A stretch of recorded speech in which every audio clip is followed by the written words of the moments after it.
like you. I would watch the days go by, wasted in blue. I was out of use. Now every day, every night, every moment with you, I'm walking on air. And every day, every way, I feel I can't lose. Hey! Hey! Hello, everybody. Welcome to the dance party. Hello and welcome to Tales of Initiative. I am your thirsty game master today. I am Matt, at Crossoff on Twitter. You can also find all my work at day20.info, where I make modular content for tabletop role-playing games. But today, let's take a look before we get into the adventure aboard the Strumpet. Let's introduce all of our equally thirsty cast members, starting with Joe. Hey guys, I'm Joe. I'm playing Julie Noted. This is not PG-13 whatsoever. No, it is not. Billy, who you got?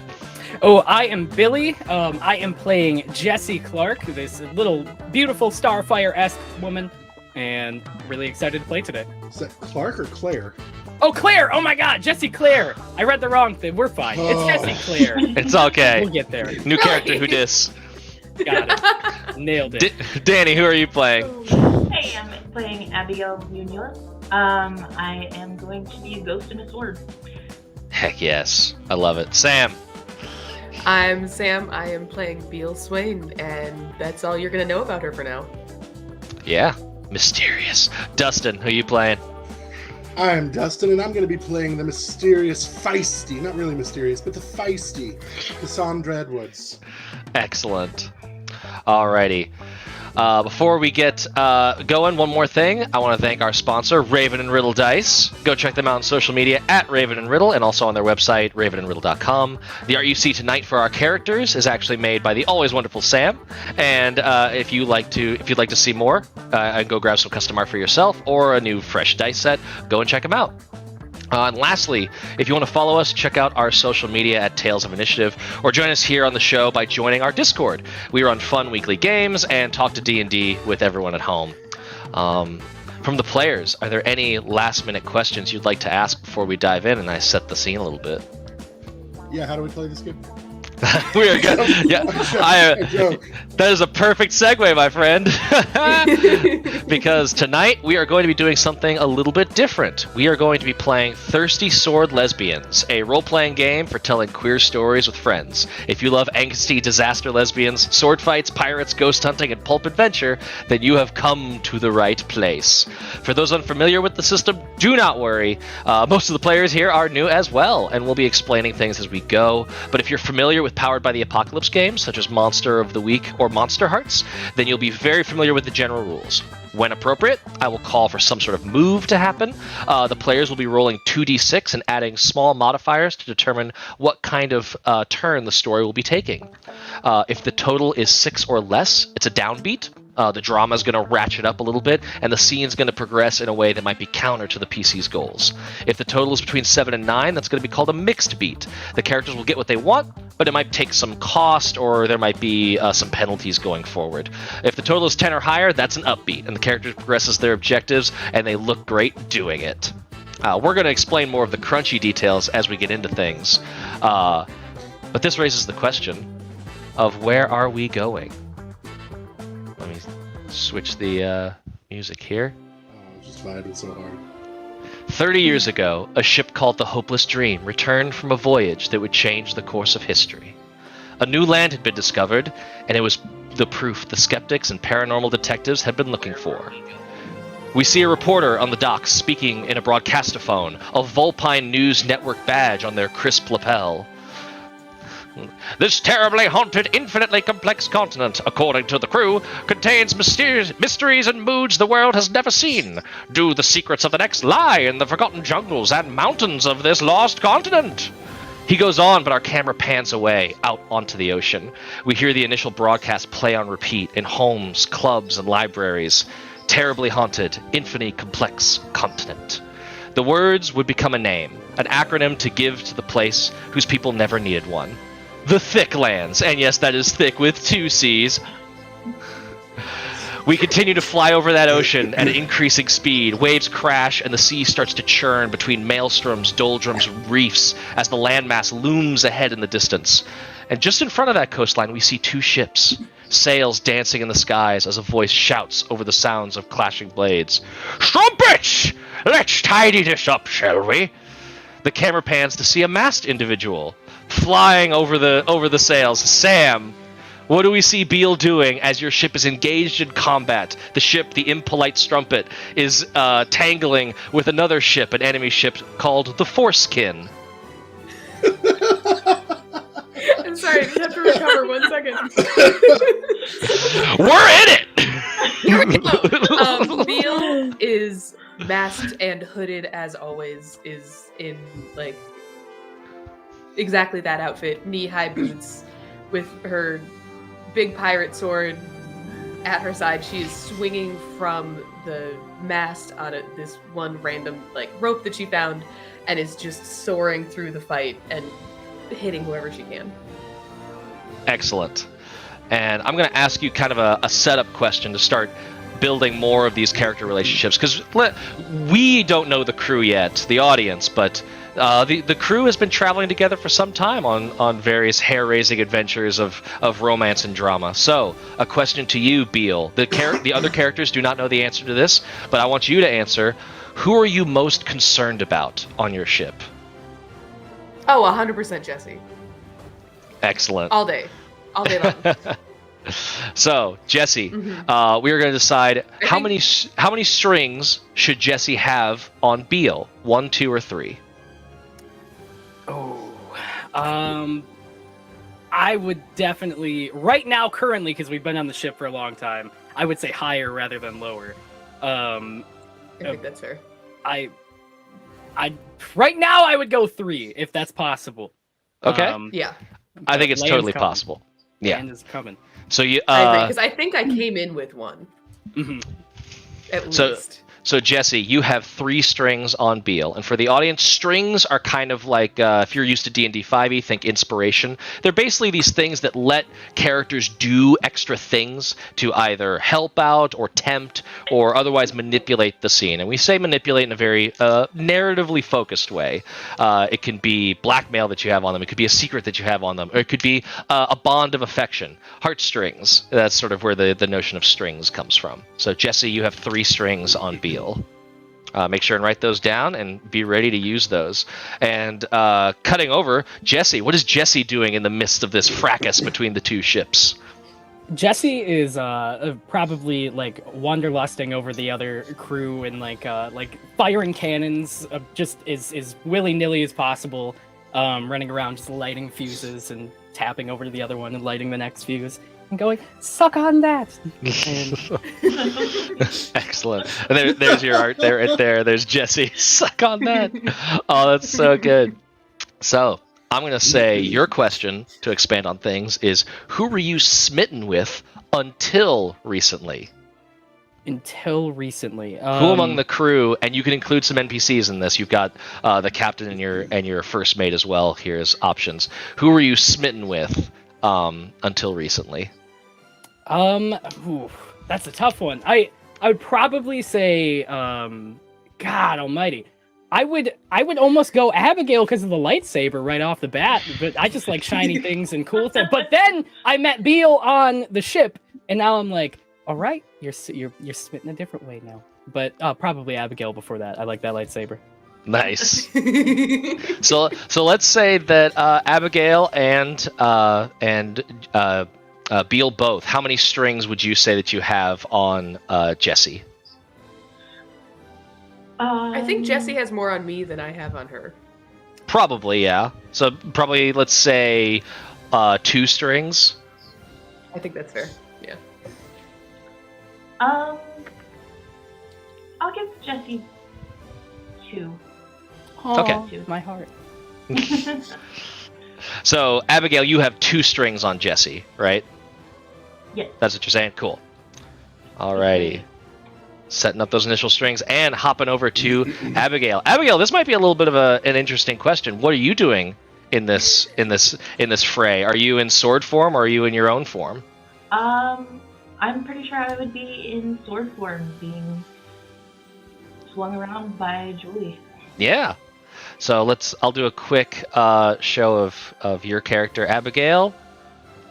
Where is Abigail? There we go. So here's Abigail in her normal form, but in your sword form, what do you look like?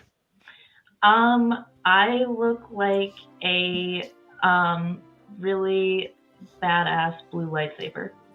Yes. But I will say, when I'm not being wielded by somebody, I'm still a blue lightsaber, but it's like one of those plastic soap ones that like come out Yes. and like Excellent. makes the noise when you swing it. Yes. Perfect. But when I'm being wielded, like it's a real lightsaber. Yeah. Not those nanopixel ones, but like the plastic click-clacky ones. But then when you're being cool. Where you can't get to like the last piece, and that last piece always sticks. It's always... It does every time. Get it. So Abigail, question to you before we move on to who is wielding you currently. Who makes you feel like an ordinary person? Who among the crew makes you feel ordinary? You know what? I'm gonna go with Beal. Beal. Nice. Yep. Aw. So Beal, how many strings do you think you have on Abigail? I think 1 or 2. Okay. I'd say if you just sort of met each other, if you haven't quite opened up to her a bunch, then maybe just 1. That seem right? Yeah. I just think like Beal is like the perfect person to like look past all that stuff. Beal is the perfect person. In my eyes. And then being the this bright blue lightsaber. Like 5 minutes in, you can't make me cry yet. Oh man, it's so good. She has the whole box of tissues already. And this bright blue lightsaber is being wielded by, and we cut over to see who is wielding this lightsaber. Joe. So, Julie is probably wielding Abigail as chaotically as she can in her left hand, and then her own chipped sword in her right. If she has any blood on her face, it's not hers. It's probably from headbutting someone. Her hair is not as neat as it is in the artwork right now. It's chaotic and all over the place, but she's grinning like she's enjoying herself. Excellent. Alrighty. And a question for you. Who among the crew reminds you the most of Prey? Probably Jesse. Let's go. Excellent. So I will say, my girl. I will say that. What do you think? That's an interesting question. Do you think it gives a string to Jesse, or do you think that Julie has a string on Jesse? Do you think that you have this sort of like predator hunting prey kind of mentality here? Probably. Yeah. Or, yeah. So let's say that Julie has one string on Jesse. And then let's see here. Who haven't we gotten to? In the back, Cassandra comes forward. What is Cassandra doing, Dustin? Cassandra would probably be like on the edge of the ship, wielding her sword, just parrying, cutting ropes of people trying to board her ship, and saying, "What's wrong, lads? You upset because my prick is bigger than yours?" I love it. All right. And the question I have for you is, who has almost as much flair as you? Flair? Probably Julie. Just the way Julie handles things is just right there, you know? Hitting that sweet spot.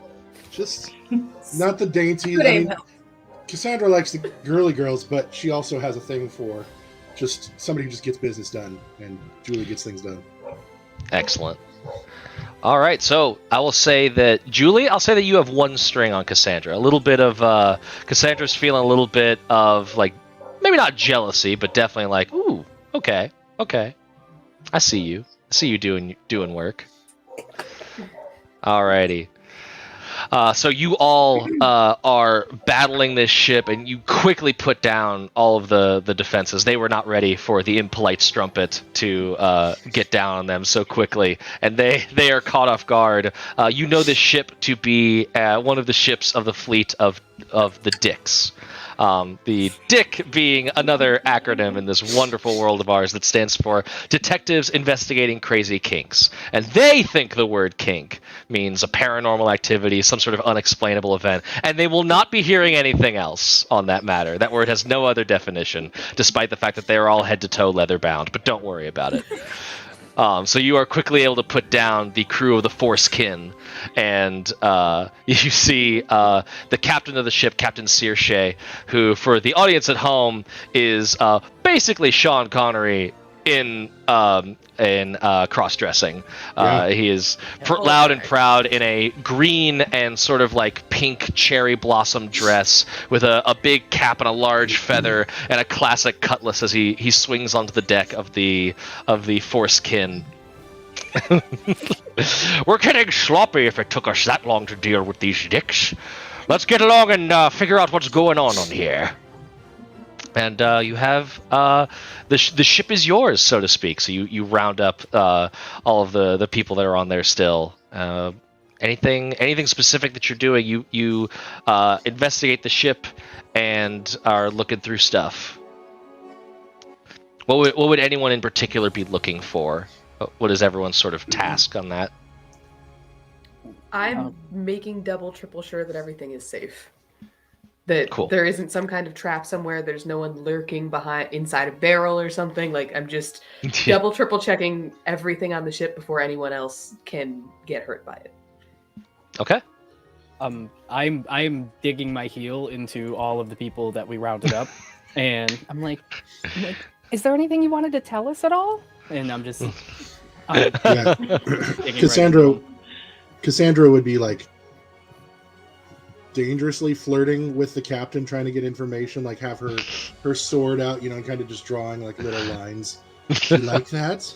You like a little pain, don't you? Why don't you tell me a little bit about what you were after? Perhaps like she's got like a little cut on her sleeve right now, and she like tears it open a little bit, and she'd be like, the temperature a little wound here. Joe was right. Not PG-13. Here we go, guys. the captain of this ship. You've got him tied up along with all the other crew members, and his name is Huxton. And Captain Huxton is just like, what? This is ludicrous. No, I'm not. No, I won't fall for that. Nope. Is he tied to a chair by any chance? He's absolutely tied to a chair for the sake of whatever you're doing. Yeah, I would be like, kind of like lap dancing him at this point, like, shove my chest in his face and take my hat, take his hat off and put it on my head and just tell us what you're after. Give me an entice roll. I think this is good for an entice. So this will be our first roll of the day. This is going to be entice. When you appeal to someone's physical or emotional sensibilities, roll plus heart. Oh Lord, my heart is bad. That's a 2. A 2.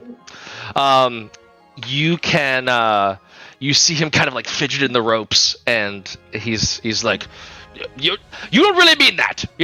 Girls are never this openly flirtatious with me, so it must just be that you want something from me. So no, I'm not going to give you anything. And I will say that you see him like fidget the ropes just enough that he's not able to escape. Like there's no chance of that happening, but you see him playing with this like weird wristband that he's got, and he sort of clicks that over. Am I on the deck with this, or am I... I will say you're on the deck with this. So that was Jesse, Abiel, and Cassandra doing stuff. Julie and Abigail, what are you doing? I'm probably grabbing whatever we need to move over to the other ship and literally flinging it over. Like, Julie is showing off as much as she can, like lifting things in one hand if possible, and just whoop. Yes, and Dustin, you reminded me. Whenever you roll a downbeat, you do get XP. So mark XP. You get XP whenever something goes bad. And we get, like, because it's a shorter campaign, we get a level up every 3. Let's do every 3. Yeah, so you'll get an advance every 3 XP. Hell yeah. Abigail, what are you doing? I think I'm probably floating around in the ghost form, and being like, "Oh, that was fun," and just kind of following Julie around. Okay. I'll say, Abigail, you don't notice the clicky thing. You don't notice that wristband thing happen, but, unbeknownst to the other three, at that same time that happens, you feel this weird, like this unsettling feeling, like the hair raises on your neck. It's this weird, like you're in ghost form. Nothing should be able to like really physically hurt you at this point, but like, there's just this unsettled feeling, and it kind of feels like it's coming from below deck. I'm gonna stop following Julie and turn back into my physical human form and grab my sword out from as it's falling, and I grab it out of the air and I say, Julie, I think something's going on. I feel something downstairs. All right. Like what? Something weird. I think it's supernatural because I shouldn't be feeling like this. Right, we'll take a look if you want. Yeah, I think that's a good idea. Right. And So- I'll head downstairs. Going below deck, you quickly see that there is you go through like the crew quarters and things like that, and there's just standard barrels and things, nothing really interesting. You do see a strange, like ethereal blue-green glow coming from a storeroom on the far end of the deck, and moving there, you see this like brass and glass contraption and what definitely looks like something unseen, a ghost of some sort, like smashing itself into the walls of this glass container, and a small armature comes out of the device and is scribbling a like pen in midair. It's not connected to any paper or anything like that, but you can see piles of paper to the side that look like they have, might have been part of whatever this process is. Jeez, that doesn't look right. No, this is bad. I'm gonna grab paper, and I'm assuming there's something to put it on for it to scribble in. Mm-hmm. Yeah.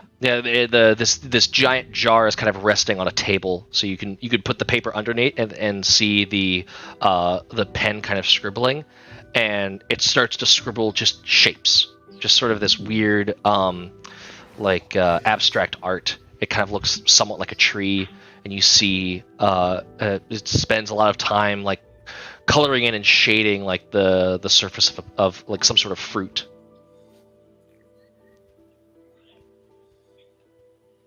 What is It starts to draw like the outline of like a crude map.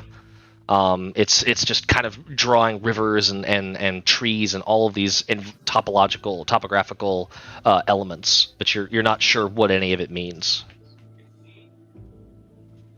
Can I put my hand like on the glass and like try to soothe it? Yeah. How do you try and soothe it? Do you try and soothe it, or do you want to try and to figure out what's going on? I think I'm gonna try to soothe it. Maybe it'll tell us more when it's not freaking out quite so bad. Okay.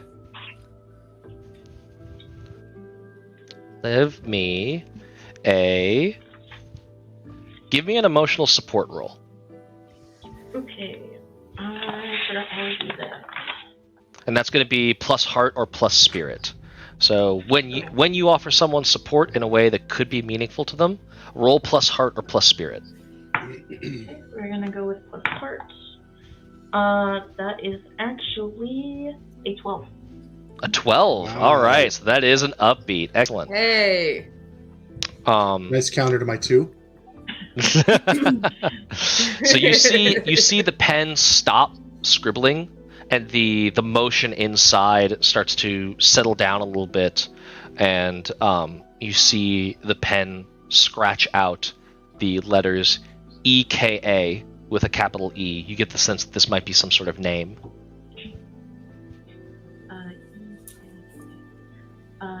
Ika, is that you? It scribbles a yes. Hi, Ika. What were you drawing for us? They draw. They go back to the tree and they sort of draw in some more leaves on this very large big tree, and then scribble over it "Soul Tree." Oh, is that your tree? Is that where you come from? It scribbles the word "close." Did these people take you from your soul tree? It scribbles out "no," and then tries to like draw in the boughs of that tree like a cat face. Were you lost? No. I'm gonna look at Julie. Do you have anything to ask? This is Ika.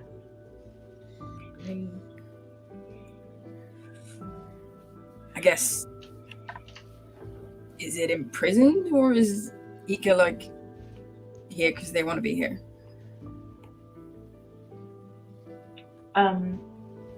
I guess, does it respond, or do I have to like see to go? No, it responds. You see it write out the word "stuck," glass, metal. Is there a bar or a pipe or anything around I can pick up and crack? You've got it your open? sword. Yeah. Do you want to smash this thing and try and get it out of there? So that's what it wants.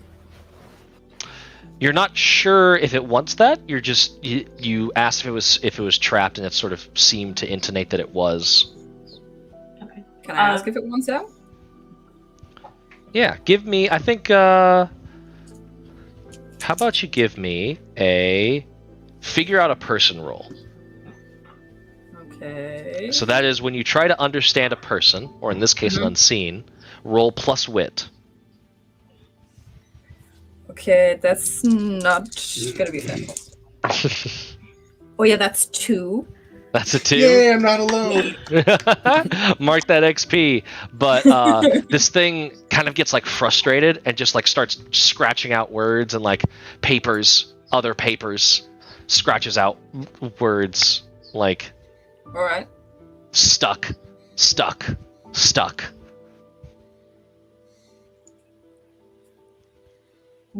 You're Did I stuck. piss it off? It goes over and like taps the pen onto a yes.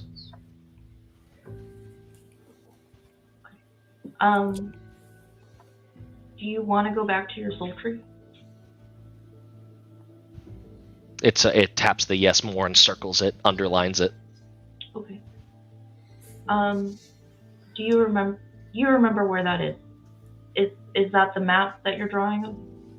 Papers, other papers. It just starts underlining and like circling them, and like the pen is now moving so hard that it like scratches through the paper and into the table and like pushes that paper off the side.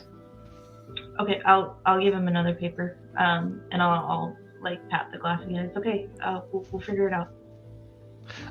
What is everyone doing above ship at this point? I definitely want to be like as seductive as possible while I'm interrogating these. I'm trying to get Beal's attention as I'm like going through and I'm like, look how fast You have I it. got these. Ooh, Look how fast I can run. they're all rounded up. So are you interrogating like the dudes that you've rounded up? Yeah, I am digging my heel in and go, what did you guys have on the ship? Was there anything that we could take on over to our side? And I just dig my heel into the groin of the guy I'm talking to. Nice. Can I possibly give whatever the system's equivalent of advantage is by just standing like look as intimidating as possible? I would say normally you're Normally you're not able to like hand out advantage or +1s forward unless you have a move that's very specific to the situation that's happening.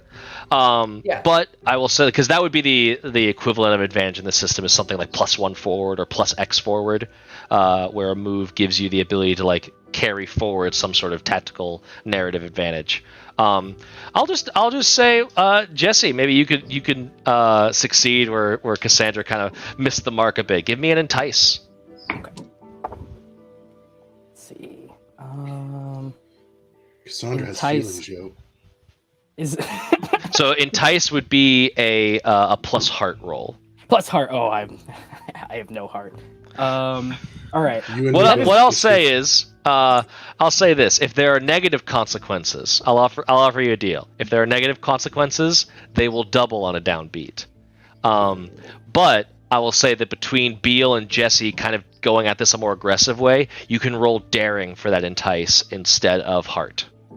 Okay. I am a daring little lad. All right. Lass. Little lass. Little lass. Little lass. I apologize. That is my bad. Gotcha. Beal is instantly uninterested. I turn. No! I lose heart immediately. It's in the title. That is gonna be an 8 altogether. An 8. Okay, so mixed success. So normally with an entice, you gain a string on them. Unless they decide to, instead to choose one, get flustered and awkward, promise something they think you want, or give in to desire. I would say they don't desire, as much as they're dressed like they might, they don't desire the stomping that you're giving them. But they could definitely promise to give you something that they think you want. So one of these random crew, like the captain seems like a lost cause, like he's gone full blown incel over there. He's not listening to anything that's being happened to said. But one of these crew is like, look, how about there's cool stuff. We took notes, really eloquent notes down in the bridge, down in the next to the thing, the schematron, and you can that might have what you want. I could show you the notes that we took that were like the most successful. The readings have been kind of all over the map with that thing, so we just got some good stuff from it. But let me go. Let us go. I lean in really close and I go, no. You give us the notes and we'll decide that right after, if that's okay with you, as I dig my fucking foot right in the groin even more. He's just looking at a loss, like he's offered what he thinks is a good deal, but he's not sure what to do now. He's like looking at his counterpart like, dudes, they're just gonna kill us. This is not good. I also lean in. I whisper, we won't kill you if you just give us everything that we want, but we want that first, if that's okay with you. Can I have this off? No, you cannot. I mean, how can I show you if I can't gesture appropriately? Can I like get him? Can I go, Beal, sweetie? Can you help me get him to his feet really quickly to help? And I kind of like twirl my hair a little bit. Standing right here, man. Beal is appropriately masked up, so you cannot see her blush furiously, and she just grabs whatever's holding his hands together and like yanks him up, like just fully bodily, like no, just. So he follows along and he leads you down into below deck where your friends already got all the stuff. See, we did such a good job. We did the job before we knew we needed to do it. Oh, so we don't need you anymore, is what you're saying. Nope, that's not what I meant. smack I'll show you the Ow! Stop it! I'll show you the papers. And he starts like tied hands fumbling through the papers, and he at this point Captain Sirshi has joined y'all below deck. And he is just sort of like hanging in the back, like content to like let y'all run the show. He knows y'all are completely capable, and he's just enjoying watching these dudes cower as this guy puts this long piece of paper. And you, I will say that like Abigail and Julie, you note this like sort of relief in like this weird armature. It was like it just like points at that paper and then just kind of flops onto the ground still. And you see that swirling mass start to like calm down a little bit. as you roll out this piece of paper, and it has this. It looks like a pre-done map of at least most of the Thicclands. It's not completely filled in. It's got some patchwork pieces, but it has, in that same pen that you saw working, it has lines going to a cluster of foothills of the mountains in the middle of a jungle area. And then there's the guy fetches another piece of note, and this one says, "This is everything we know about what we've dubbed the Kinky Peach, and we were hoping to be able to find some to be able to study its properties."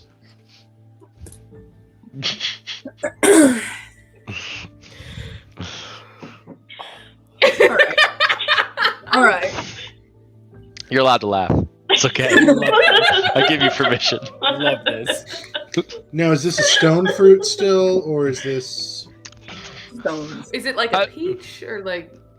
The schematomatron drew it like a peach. It's just a guess. We've never actually witnessed it. Julie's gonna take out her sword, walk over, slap it into the floor, like right between his thighs. And be like, so, What is with the thigh threatening? There's so much danger to my thighs right now. I can go closer to something else if you want. Nope, that's fine. Alright.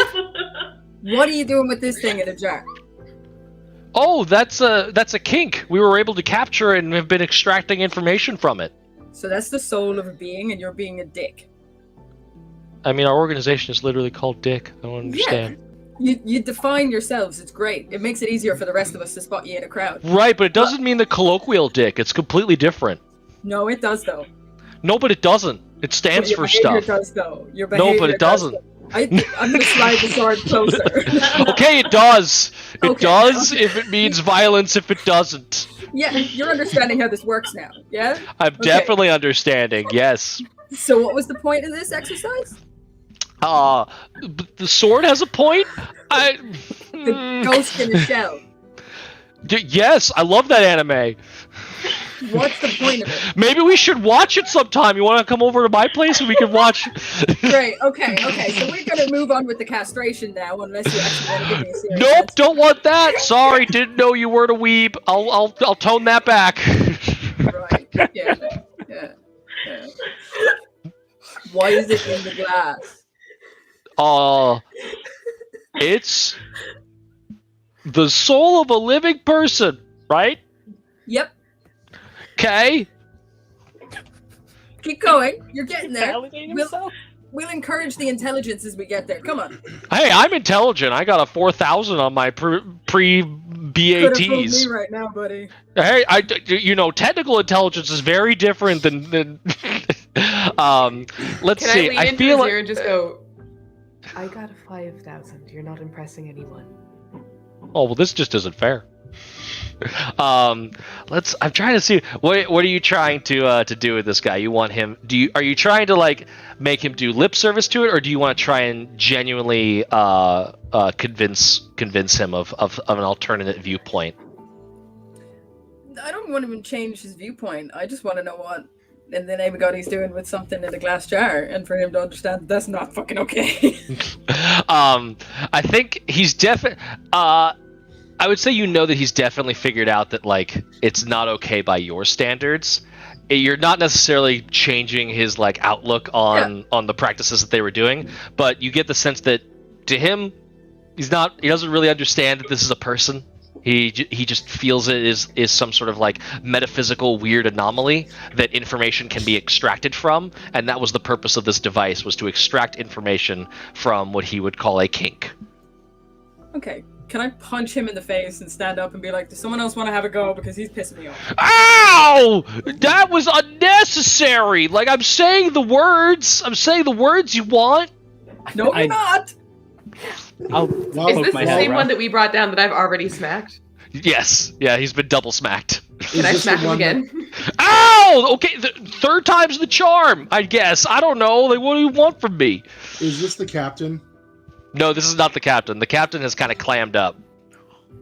So I would be sitting there, like, having not been able to get any information, kind of being frustrated.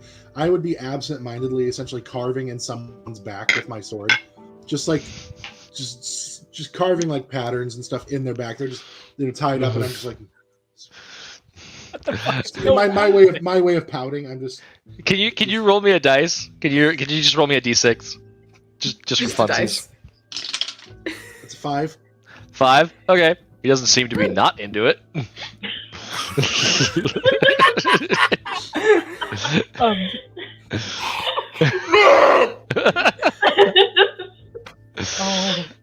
But she's not paying any attention to his. Oh no! At all. Yeah. She's just venting. She's in her world and he is in his. With our guy downstairs, can I like lean over to him and go, is there anything else that you can tell us, or can we drown you now? No to both. This is okay. If that thing's a person, then I'm also a person. So like, have pity. I don't know. Like, you won. What else do you want? We don't know anything else, really.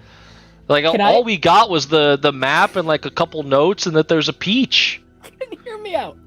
Can I swing around, like, almost like a stripper pole onto his lap and just sit there and say, it would be so much easier if I were to know that you told us all the information that you had. And if not, then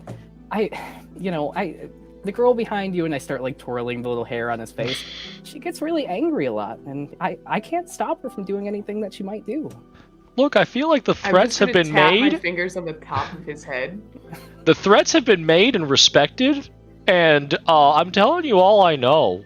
Like, we don't know much. We just know that there's a tree there that has peaches that apparently do cool stuff. And by cool stuff, I mean kinky stuff. So we're trying to figure out what they are. And it's like, the dichotomy of flirting and violence is really throwing me for a loop here that I can't really understand what I need to say to where it just feels like I should be quiet. Whisper, we're still pretty new at this, to be dead honest. But we can get you up, and I think we're done with you at this point. It's my first interrogation too, so hey, good job. No high fives. High five, no high five. I don't want to touch you. You're sitting on me, so that's an awkward. Mixed messages. I don't want to hold hands. No, I'm not really good. I whisper over to Beal. I don't know what I'm doing here. I just thought we'd scare him a bit. You're good to go. Him again. Ow! I'm compliant. Right, but you're also an Egypt, so is there a window I can throw him out of? That seems unnecessary. And also, no, it's a ship. Wait, before you throw him out the window, I'm gonna look at him and I'm gonna say, where did you find this spirit? Oh, it was in. We did an expedition to the north side of the Thicclands. I'm gonna put the map in front of him and shove like a pencil in his mouth, and I'm gonna say, "Show me." I have hands. If that wasn't understandable, he says, "I have hands." That's the pencils in his mouth. So I thought he was completely tied up, but he's got this thing going on where like his hands are bound, but he's like gesturing. He takes the pencil out of his mouth, terrified that this might be the wrong move, and then just like makes a dot, and it's kind of basically on like a straight line between where that tree theoretically is and kind of the middle of the jungle and where you know your ship to be currently. It's kind of just like a straight line, vaguely like that. Okay. That's all I need from him. If you want to, we were heading to the gate to rendezvous with the rest of the folks so that we could give them the information we had to confirm the location. Wait, what gate? Oh, and Captain Saoirse would say, "Oh, I think he means the gate, which would be the main sort of city through which everything goes to get into the Thicclands. I think that's going to be our best bet if we're to move forward in search of whatever this is. Assuming we want to. We could also just throw them into the ocean and burn their ship down." I like the captain. Well, I don't like the captain!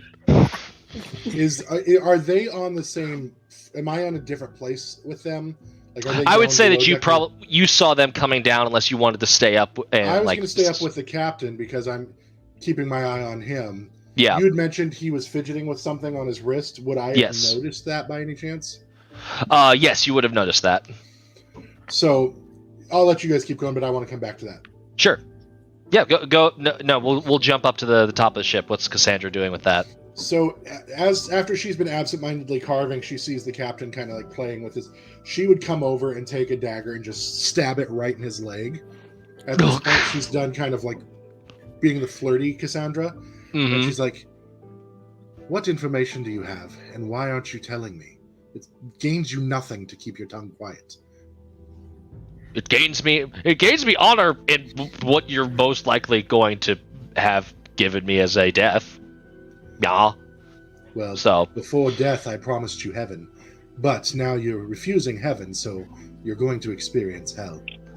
I mean, you've given me no indication that anything you could give me is heavenly, because you've just stabbed me while lap dancing on me. So just open my blouse and just expose them to him.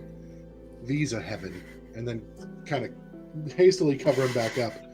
Is your crew called the Mixed Messages? I'm astounded. And then I continue like dragging the dagger up his leg, closer to Ow! his thigh. Ow! What is that thing on your wrist?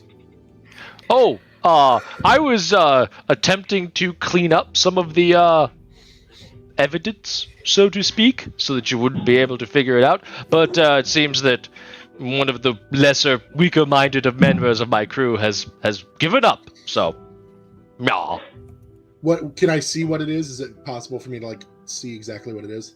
You look at it, and it's some sort of like device that would be like a very primitive sort of like distance signaling system.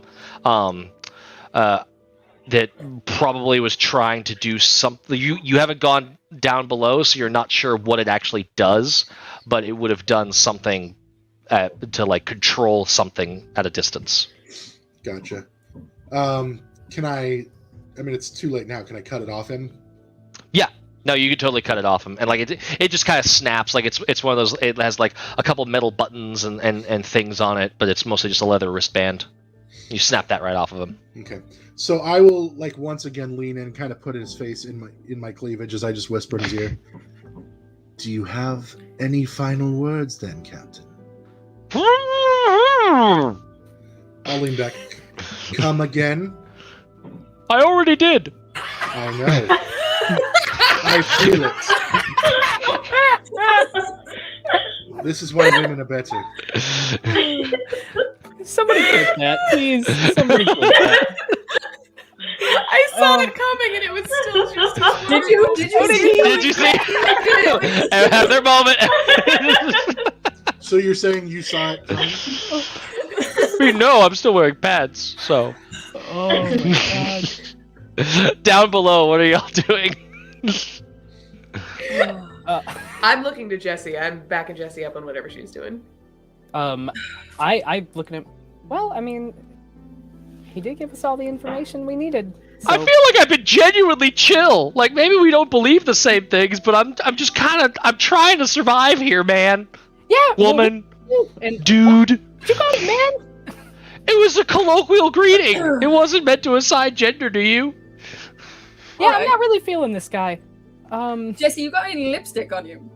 I do. I pull it right out of my cleavage. I'm like, I do. Perfect. I'm gonna do his makeup right now for him, considering what he said. I pull out even more. I'm just pulling lipstick out. I'm like, there we go. I just start very Excellent. carefully, like, brushing his hair into, like, this big frilly updo.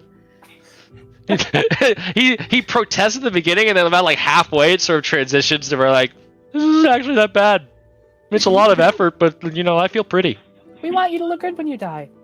No, they are doing that again with the whole flip-flopping to the dying thing. I helped you. We're not good at messages. We're trying to figure this out together. You really need to work on like a consistent theme with what you're trying to accomplish. We're not good at themes. We don't have any potatoes. We ran out of those last week. Oh. No, I mean literally, we ran out of potatoes. We're kind of low on rations at the moment. No. So killing you wouldn't be that bad. Mercy killing, really. No, we're gonna go to the gate and like restock up. That was the plan before we were rudely attacked by pirates.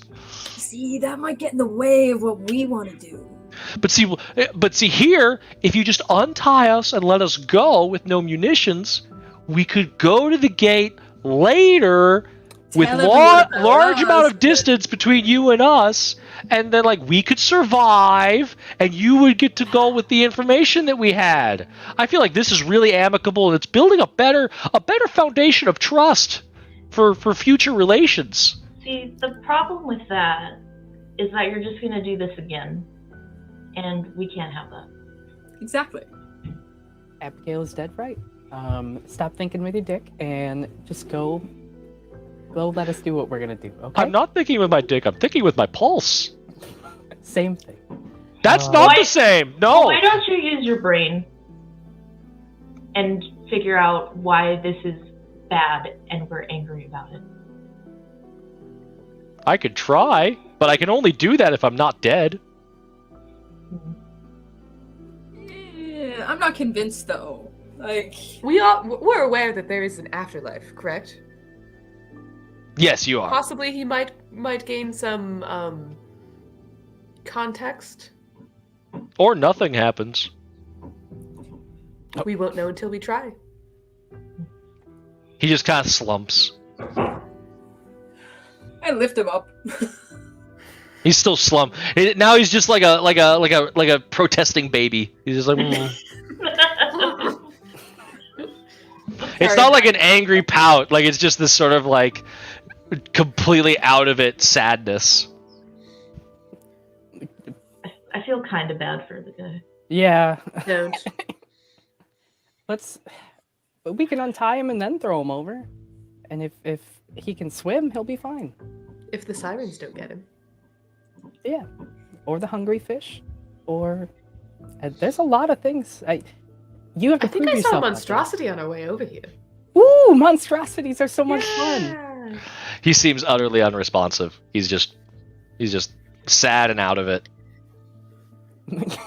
Can we just start pulling him over to where, like, the top of the ship to throw him? Yeah.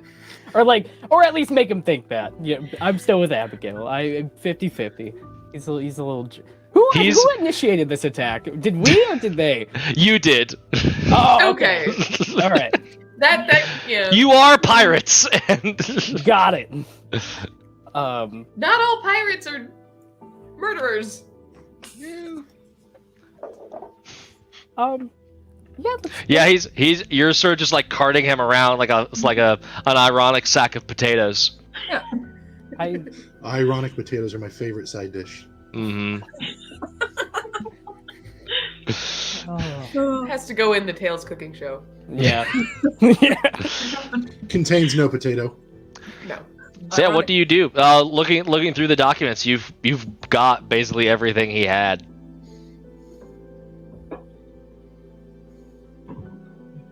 What do you do? I mean, we can throw him over.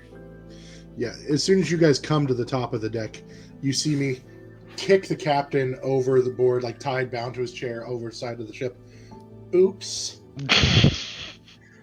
Oh, we're killing them. All right. The plank? Can we make them walk the plank? I feel like that's very pirate. You could if you want to. Yes. Can I like caber toss him over the edge? Yeah, if you want. Caber toss? I am not familiar with this term. So it's like a big log. You hold it at the very, very bottom. Oh, yes. Yeah, he's a little he's a little mushy. He's non-compliant at this point. Like he's just full dead weight, so he's not the stiffest board to toss out there. So like you like try and do that, and he's just meh. I'll just seize him by his trousers and then fling him over sideways. Then. Okay. Sorry, you're broken. And there's definitely blood from my guy. I probably He too. as he flies over the rail, the last words you hear from are, "You broke me." Oh. Job well done, ladies. Job well done. Are we throwing any others over? It's kind of fun, actually. Want to see who can get them the farthest? Ooh. How many are left? There's about 6 or 7. Can we just montage throwing these people over? Montage.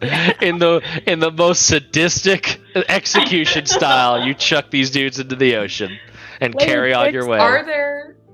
Is there possibly a colony of sirens who gather wayward sailors and teach them how to be better people somewhere nearby? Maybe. Who knows, man? Likely They're not. dead. They drowned Everyone's got a immediately. fantasy. It's very likely they just drowned.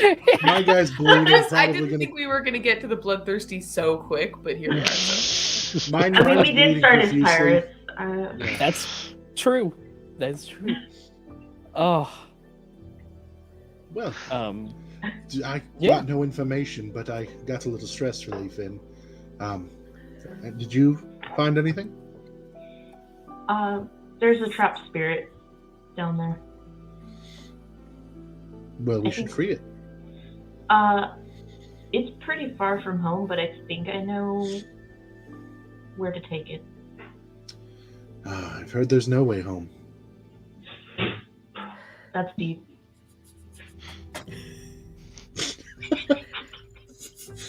So, do Do any of us know y'all what the map actually looks like?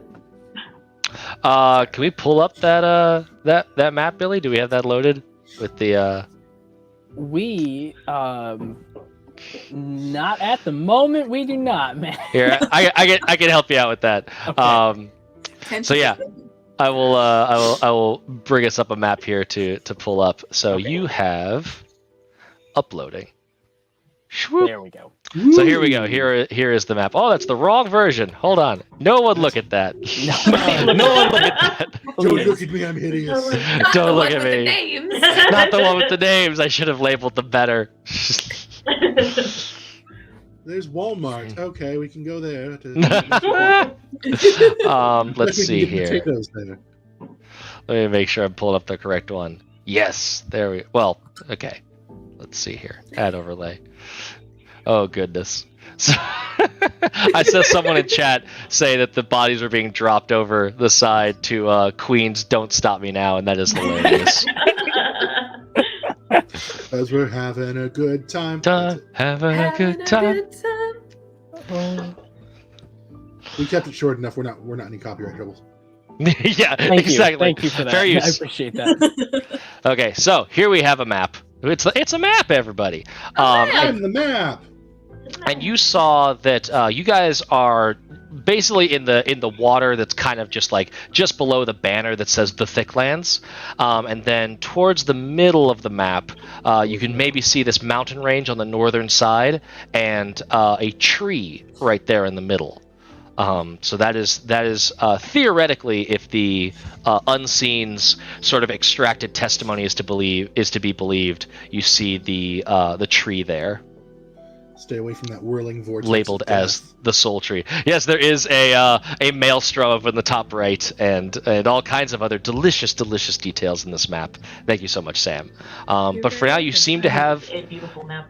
a heading, because you can see there is the tree in the middle of that jungle area, but then immediately far to the south of it, where that river comes in from the bay, you see there is the depiction of the gate, which is a city that is known as kind of a melting pot where people from outside the Thicclands come together with people from inside the Thicclands, and it's basically like the way into the Thicclands. It is the formal entry point to this undiscovered continent where most explorers and naturalists and archaeologists and anthropologists go through to start their journey wherever it is going.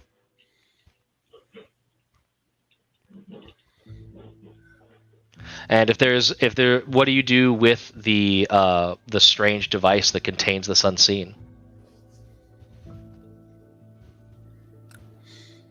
I think Is there a way to free it? Did we just try breaking the jaw? Would that free it? We can give it a shot. Alright.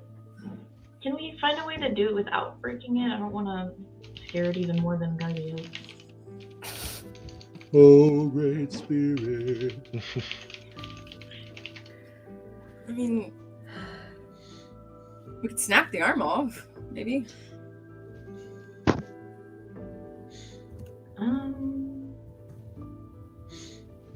Is there like a top to it, or?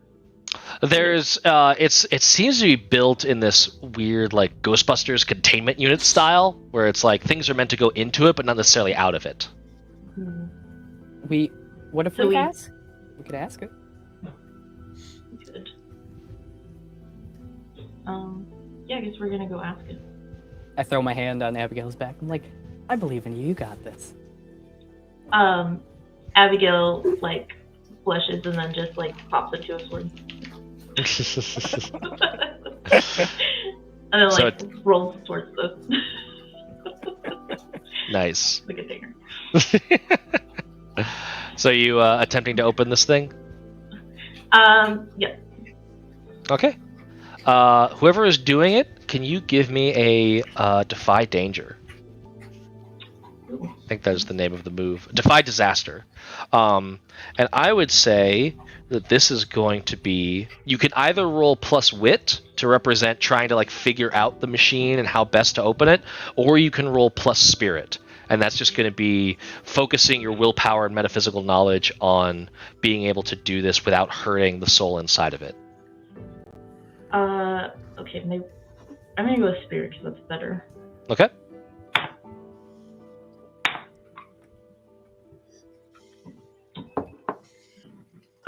Seven. 7. Alrighty. Yeah, hard choice or success with a sacrifice. So, you know that you would be able to kind of pierce the physical veil to give it this like metaphysical passage back out of this like containment unit, but that's going to open you up to the metaphysical surroundings near you, and you did just kill a bunch of people, so there could be some unseen activity in the area at the moment. Okay. You don't have to. You don't have to continue doing it. You could leave it in there, and just take the whole device with you, or you could try and release it and potentially expose yourself. You know what? I'm gonna try to release it. Okay. It needs to get over. Alrighty. You release it, and you feel yourself open your own, like, for you, the idea of opening your heart and opening your body are almost the same. You are an unseen. You are this metaphysical being, and by doing this, you're allowing this entity, Ika, to move out of the device and into the sort of physical world around you. But it's also, you feel like all of the emotions of those that are feet below the ship at this point in various states of dead or dying. And I will say that you take the hopeless condition. Right. You feel a familiar person standing near you, and just feeling like there was no way out of that conversation. It didn't end in death. No chance for redemption. No chance for learning.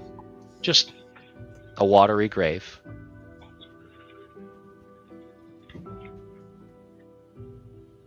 But you also see this blue-green ethereal spirit sort of like flitting around the room.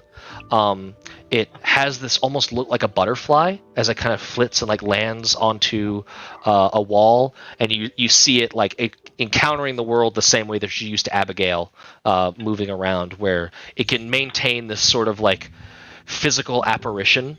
This you can sense it, but it is most certainly still an unseen spirit. So it is just sort of flying around the room, encountering things, and you see it land on that map right on the tree. And I imagine you all reconnoiter back to your ship and set the Impolite Strumpet on its way towards the gate. Is there any conversation or anything that happens while you're en route over the seas? I think Abigail is just gonna go into sword form and just kind of try to get past all those feelings away from everybody else and like hide somewhere.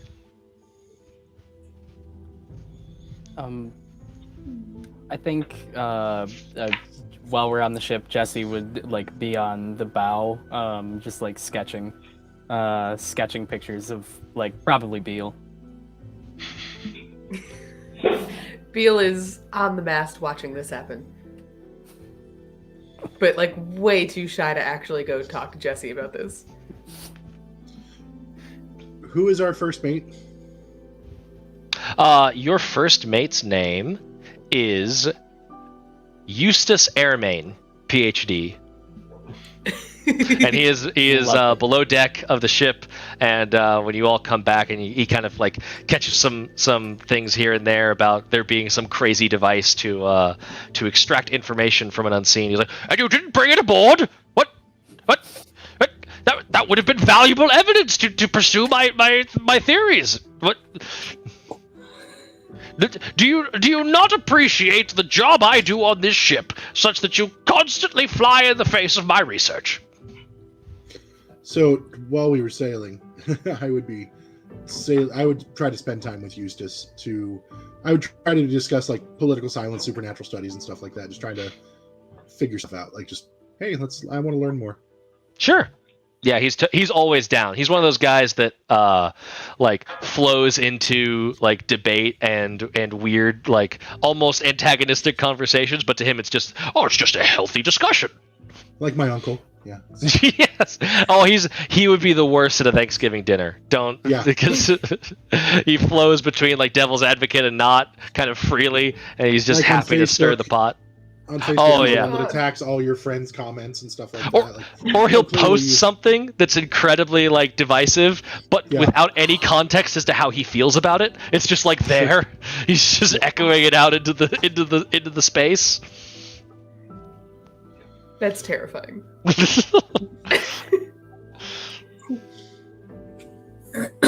And of course you have Captain Scareshay, who's leading the ship, keeping it on route to the gate. He's very, very familiar with this passage. Jesse, Julie, and or Jesse, you said you were drawing. Julie and Beale, what are you doing? I probably briefly looked for Abigail, and then when figured out I'm not gonna find him, probably sat up on top of one of the, not the crow's nest, but like across one of the beams for the sail, and maybe throwing little pebbles or little bits of paper down on top of Jesse's head. Potato. Just chunks of potato. Do I know? Do I know she's hitting me? That's entirely left up to you. How aware are you? Like, what's your wit? If I'd say if it's positive, you're at least like, oh, you're up there. 1. I got 1 for wit. Yeah, that's good. That's a decent score. I just kind of like yell up. I go, "Nobody was impressed by the strongman act you put on, Julie," and I go back to just keep sketching. Hey, what act are you talking about? I mean, Sandra was impressed, but whatever. Thank you. Jesse just making assumptions again. Always. I'll throw a bigger piece of paper. Excellent. Oh my god. I'm just up like on the mast, just like sitting, like not quite sulking, but just watching, kind of observing from a distance. Yeah. Abigail, do you want to be found? Would it be nigh impossible for I think if somebody's looking, she could probably be found. I think if she's gone for too long, I will go looking. Okay. Yeah, that's up to you, Abigail. If you're findable, then I would say that you're able to track her down. Yeah, I think Abigail kind of has like a spot on the ship that she likes to be in, and if anybody pays attention, they probably know where that is.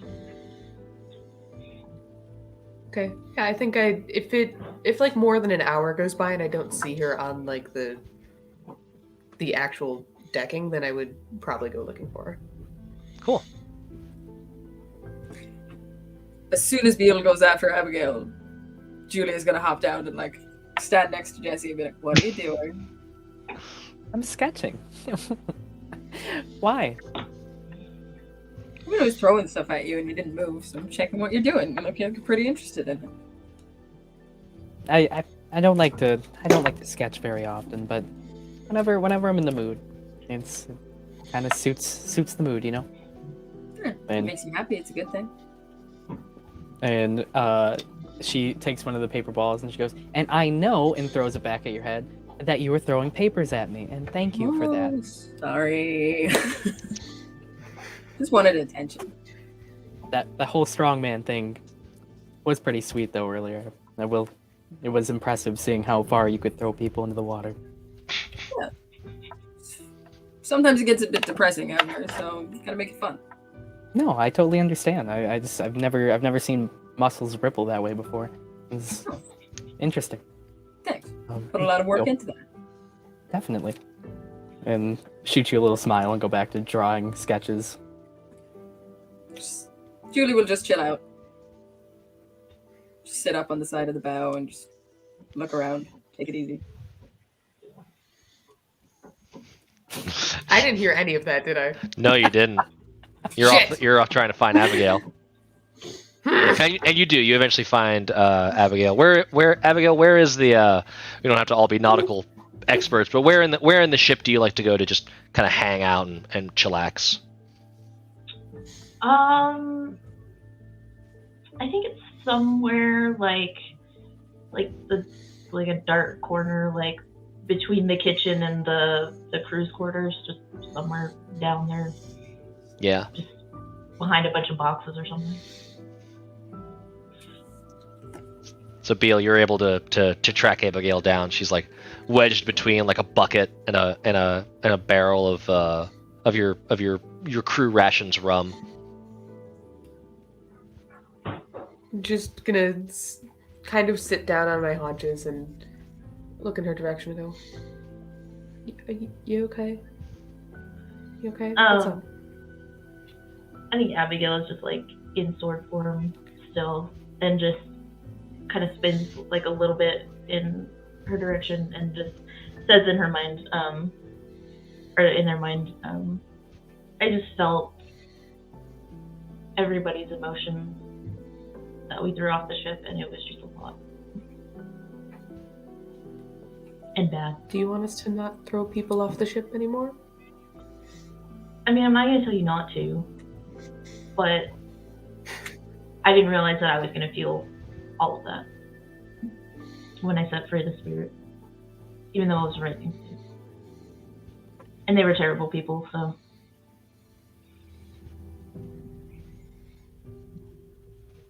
But they're still people. They're still people. Beal, are you wanting to offer emotional support to Abigail? Absolutely. Okay. Roll either plus heart or plus spirit. And for the bad at both of those. I love it. For the audience that you're not used to kind of how this system is working, basically there's no hit points in Thirsty Sword Lesbians. It's all about your emotions. When you take a condition, it is a negative emotion that you feel, and it actually like gives you a penalty on tests for what you want to do. And the way to heal those conditions, unless they're acquired through special means, is through emotional support, through other characters actually coming and offering support and being able to deal with those emotions in a healthy way. But it is a move that can be failed. Hey, more experience for you though. So. Yeah. Hey. That is true. Mark that XP. I think Beal's not good at this, and she's not used to just like, however long we've been on the ship, she's still not used to being around people. They're still not used to being around people. Especially plastic. And so they just kind of like lightsabers. sit there awkwardly, just trying to help inhabit the same space, but with no idea of what to say. Yeah, and I think that kind of like that awkwardness, you're trying to help, and it's just there's this weird gap between how much you want to help and how you're actually able to help, to where it just feel like you both feel that awkward void, and for the briefest moment, it feels like that void is like tangible. Feels like there's actually a pit beneath the ship that is pulling and cold. But it's just this sliver of a moment, and then the Ika butterfly kind of flaps and lands onto Abigail's sword form, and then flits over and touches your shoulder, Sam. It just does that like slow wings open, wings close thing.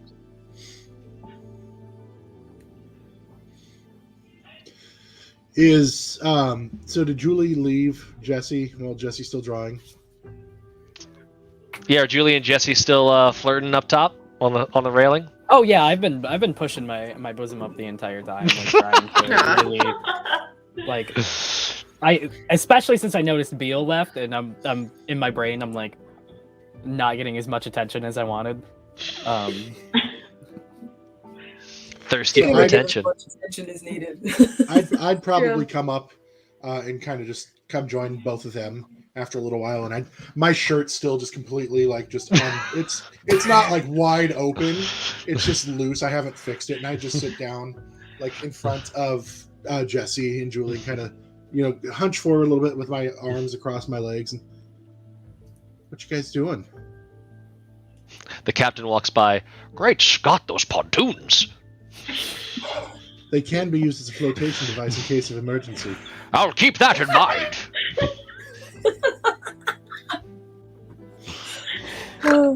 Oh my god! Sure Yes, we got a snort. I don't know who did it, but one of you did it. It's Sure 100% me. That was great. Sure is a beautiful view up here. Just got a lot better. Twirled. I'm focused now. I'm like completely focused on Cass as she came up. I used to draw. Oh, what I did you draw? schooled a little. Just the standard flowers and fruits that they teach you. And when your instructors come to your home, the tutors, they teach you some basics of painting and drawing, and they start with bowls of fruit. I don't know why it's always bowls of fruit. It's always both. Apples and bananas, huh? Wow. man. Don't forget the peaches. I was about to say there was some peaches and the occasional eggplant. That was weird. He's just shouting these things up from like the wheel of the ship. He's like catching every third word, but it's just like, I know still lifes. I love him so much. Yeah, oh my god, man. Cass, I didn't realize how interesting you were. That's so cool. And I tuck my hair behind my ear. And I just smile a little bit. I saw you out there playing with fire and the cannons. It was very interesting. You were watching. Well, between my thrusts. Your thrusts were very powerful. I liked it. It goes back to drawing. Maintain, you children. Everyone's just on the verge of cracking. We're all adults. We're all adults here. Also, do remember that if there's ever a moment, there's no mechanical definition for when or how or why you should become smitten with someone. But if you become smitten with someone, announce it, because it is a formal move and it has mechanical implications. Mm-hmm. So if anyone ever says something that particularly catches you, and it's just like, that's the moment, that's what wins me over. I'm just make gonna sure. take like a little piece of paper and draw a heart on it and just hold it up whenever. I'm spitting with everybody. Yeah, dude. Nice. Yes, I like it. I like it too. That was so I good. I think at that moment then I would have become smitten with Jesse. Just the Yes. Alrighty. So, if you are smitten with Jesse, then there is actually a smitten move, which means I need to look up what that smitten move does. goes back to my Yeah. thrusting. Goes back to your thrusting. I mean, if you thrust enough, you've got to get smitten, right? When you become Not smitten always. with someone, not In always. theory. No, in theory. When you become smitten with someone, always your choice. Say why, give them a string on you, and answer the question in your Truce of Heart of Blade section of your playbook. So each playbook has a different question. Playbooks are like the classes of a Powered by the Apocalypse game. And Cassandra, I believe you are the scoundrel, correct? I am. I have lust at first sight. Yes. So you have your question. So first of all, Jesse, you get a string on Cassandra. Got it. And your question to answer, Cassandra, and this is not necessarily a question that Jesse knows. You could say that she does. You can say that just in that moment there's this like connection and you don't have to verbalize it, but she understands, or maybe you do verbalize it. Or maybe it's just something that we, the audience, see. We the audience, know. That your question is, why would your romance never last? Because though I am smitten and I want to have that relationship, I don't feel like I can open up enough. I like it. Solid. Is there anything else y'all want to do on the journey It to the says gate? with that... Oh, yes. You have lust at first sight. That's right. What does that do? Yep. When you become smitten with someone it says you barely know, and I think here you I would say you know Jesse enough to where it's not a barely you know. This would be someone like meeting for the first time. Okay. Unless you says, think you've been declare your the newest undying member love of and the give group. them a string on you. If I lose my smitten status with anyone who has no strings on me, I take +1 forward to any act I think might impress my new interest. Oh, okay. Gotcha. I don't think I was smitten with anyone else prior to this, so No, so that wouldn't happen. Okay. So the take +1 forward still happens, regardless of if you lose the status from anyone. It's just to signify that you are now lusting after your new smitten, and everyone else is kind of meh. So you just lose the smitten status with everyone before that. If you had no strings, just or if enjoy they this had no moment, strings on Jesse, you. because it's not going to last. You say that to me? No. Oh my god! That would be incredible. You say that out loud to my face? God damn. I just Amazing. put my finger on your lips. Oh, dear's me. Are y'all doing anything else on the way to the gate? Normal everyday stuff. Practicing. Yeah, you're being the crew. You're practicing your swordsmanship. There's still little micro conversations, and we can always flash back if there's an interesting moment you think you would have had. But if there's no further like primary scene, we can flash forward to. I would also want to spend some time like, hey, Julie, the way you threw that gentleman off the edge was quite impressive. How long have you been working out? As long as I have to get people out of the way. I like it. You use the strength, just like the forceful approach, and I prefer the more like finesse approach. But Well, that's the thing. I don't have quite the subtle tendencies that you have, Cassandra. So I gotta have to play to my own strengths. Can't have you showing me up. I like to find the little chinks in the armor, and you just bust through the armor. It's a very interesting approach. Yeah. Well, I don't necessarily have time to wait and look. Waiting. Who has time for waiting? Seize the day, isn't that what they say? Seize the day, take what I want, go after what I need. All of the above. Much like yourself. I see you've been watching as well. Don't always look like I'm paying attention, but always am. Well, whenever you want something, feel free to take it. I'll keep that in mind. You never know. Okay, that's good. This whole game is just the eyebrows gifts. Just Wow. I think Would Beal I- is sorry. awkwardly flirting with Jessie at any given opportunity, just kind of putting her hand on her elbow and just being close to her without being too close, and just being real awkward about it. nice. Oh, I think Jesse is totally like making it more like trying to get snuggled up more and trying to make it very transparent and obvious, and trying to see how flustered they can make Beal. Mm-hmm. Yeah, no, Beal is extremely flustered, and because of that is trying to be forward and trying to be flirty, but also has no idea what she's doing, and then every time, or what they're doing, and then every time they get flustered, they kind of like freeze and back away. So it's very awkward and very sweet. I love this. Excellent. Oh my god.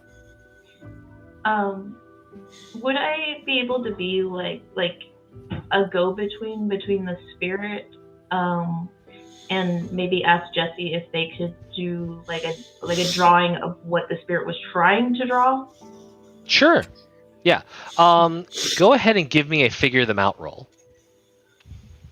Okay, what was that one? Let me figure. So figure out a person. When you try to understand a person, or in this case an unseen, roll plus wit. You can also add plus. This is an example of one of those moves where you can add a string to it. You can add +3 to it if you spend a string on them. But in this case, it's just plus wit. 7. 7. So you can ask 2 questions, but they get to ask one of you. So Ika will learn a little bit, and you'll learn a little bit. So which question would you like to ask first? Sorry, give me 1 second to pull up. The questions that are available are: what are your feeling towards blank? What do you hope to get from blank? How could I get you to blank? You could fill that blank in with whatever you like. What do you love most? And how would you feel if I blank? Let me ask, what do you hope to get from us? Like us helping you? Like, what is the ultimate goal? Speaking with another unseen, you're able to speak in pure emotions, right? There's no words, there's no lossy language between you. You're getting this instant sense of gratitude from being freed. So it's this sort of like initial like, hey, thanks for getting me out of that weird thing. But you also get this sense that they want to be set right. They want to be able to move on to the next. And a reminder for everyone here, as also information for the audience. Sort of the metaphysical structure of the world is between these 3 realms. There is the now, which is the time and physical space that you currently exist in, the present sort of material world. There is the next, which is whatever happens after you die. And there's not a lot of information known about it other than it most definitely exists because unseen are an element of the world. And then there is the never. And the never is the space that occupies the space between the now and the next, and that is where ghosts and unseen and paranormal events come from, wherever the never overlaps between those 2 realms. And typically unseen are created when someone dies and they have unresolved matters. There's something that holds them back. There's something that ties them to the now to where they can't complete that transition to the next. So you get the sense that what they're hoping to gain is the ability to transition to the next fully. They want to move on.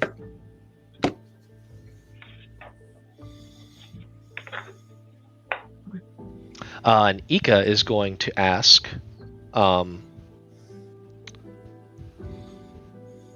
let's see here. I think they're just sort of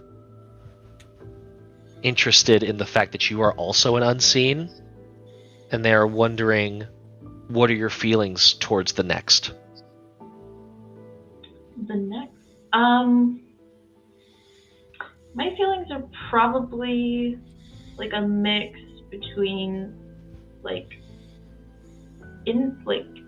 interest, like wonder and all, like curiosity, and also a lot of fear, because when I died, all of this was not anything I would have ever expected or dreamed of, because I'm from such a different time. Yeah. And something to keep to remind everyone is that ghosts are too gay for time.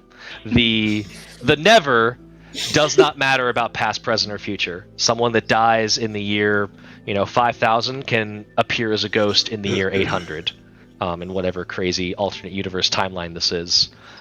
So Abigail just happens to be from a very different time and place than where she finds herself now. You get one more question to ask of Ika. Sorry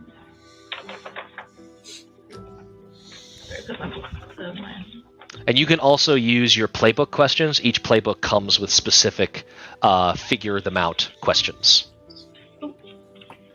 I have one.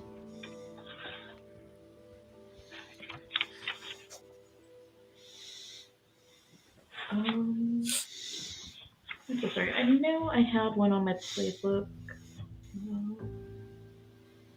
Oh, here we go. You know what? Yeah, I'm gonna ask them. What would you give your life to protect, or what did you give your life to? They say their family, that they are from a nation known as the Midori, and they would do anything to protect that family.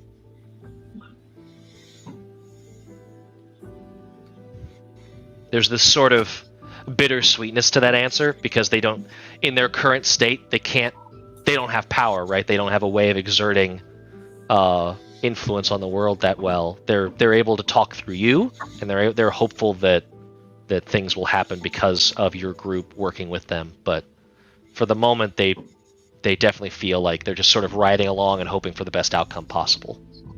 Okay.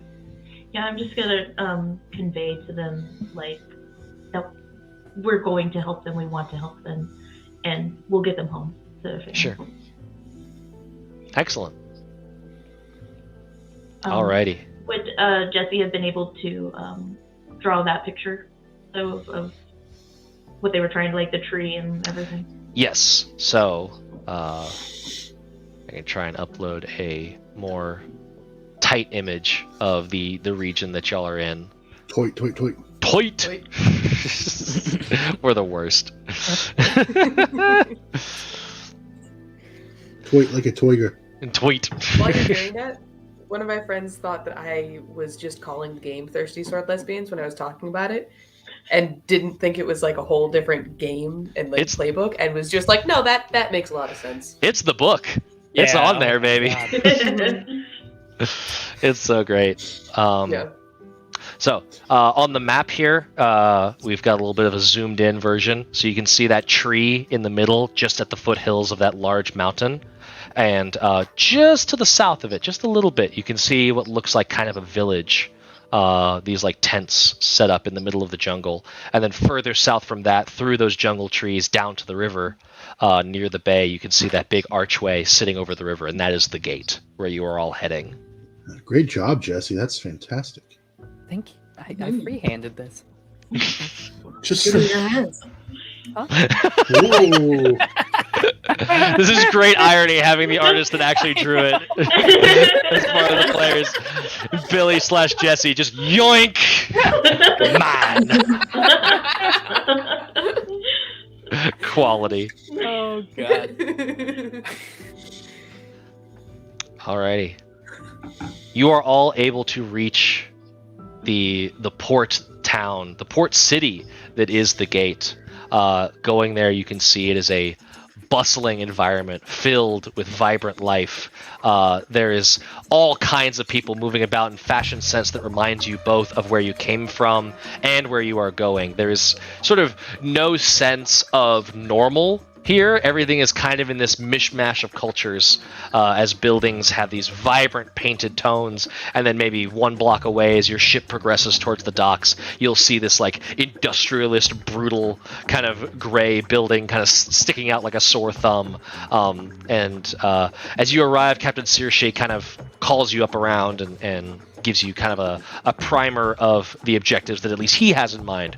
Now, of course, you're all empowered to do whatever you please. But as we're going in here, I'm thinking a couple of things we have to get out of the way. First of all, we're a little low on supplies, so if we're going to go upriver, we're going to need a couple more. So if we could go to the market and get plenty of things to carry on our way, lots of potatoes, all that kind of stuff.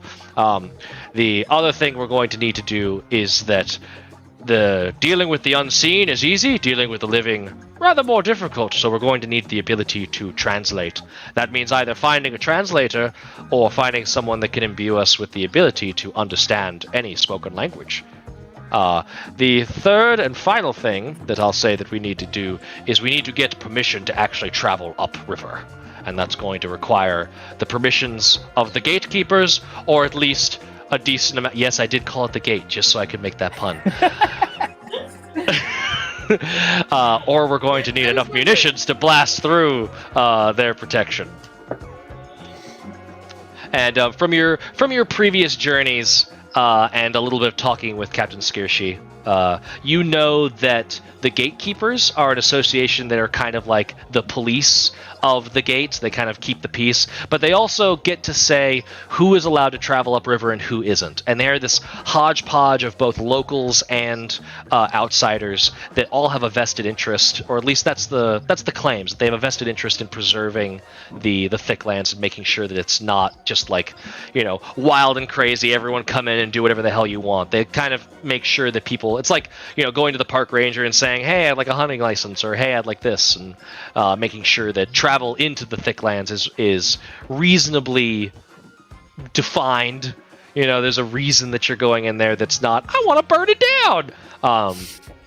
So we don't ever say that out loud. No, you just do it after you're there. I might.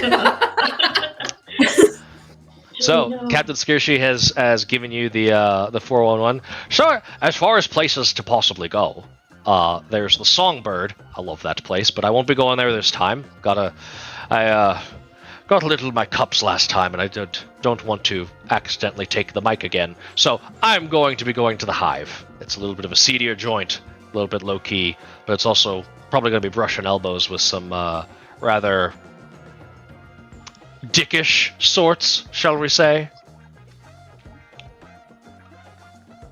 Oh. But I kind of want to hear you sing.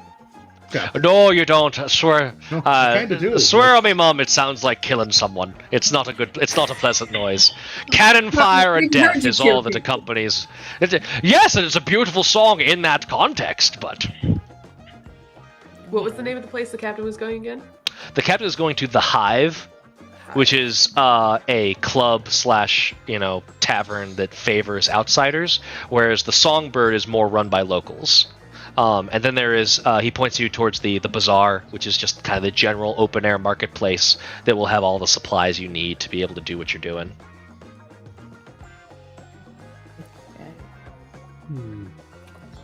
Locals have knowledge. I think we could get some pretty good knowledge from most of them as I tighten my corset a little bit. Seedy types have the fun. There's also also, I will say that the notion of the standard "don't split the party" thing, that's some shenanigans. Split the party all you want. You guys can split up. Okay. Like 2 of you can go here, 2 of you can go there, 2 of you can go to the other place. 1-1-1. You could leave. It looks like your first mate Eustace is going to the bazaar. He'll be trying to handle the nitty gritty. He's got his spreadsheet ready to go. Oh joy, get to count barrels. Oh, that's Jesse, we could go have some fun.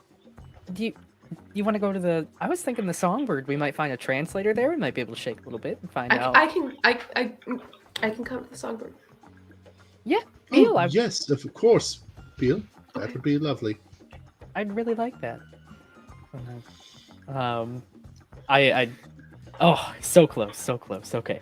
Julie, would you like to come as well, or would you like to go visit the more seedy side of things?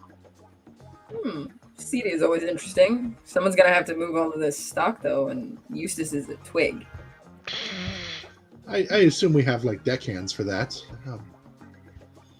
Do we need to help him, or are there little cargo? Do they have little monkeys on the island, literal capuchins that just carry stuff for people? That would be fun. There's capuchin. There's a couple of them that are trained a little bit, but it's a lot of the city definitely blends with the nearby environment. So animals do kind of come and go. Some of them livestock, some of them just a parrot, or it's like going to I think it's Spain, where they have monkeys that will just straight up steal from you, and you need to be actually careful of the monkeys. Yeah. Yeah, I'll come along. We can check on him later. Abigail, you coming? Yeah, I'll come. So who's all going to where? Just so I can keep track. I will start heading off towards the Songbird, and let Songbird. anybody to find a translator. Okay. Beal going to the Songbird as well. Yeah. Julie and Abigail, where are we all going? Also Songbird, I think. Oh, so everyone's going Songbird. Yeah. We're Yeah. all in on Songbird. Excellent. Cool. You can't That's trick the us into local splitting place. the party. That's And the it's local not a place. trick. Oh.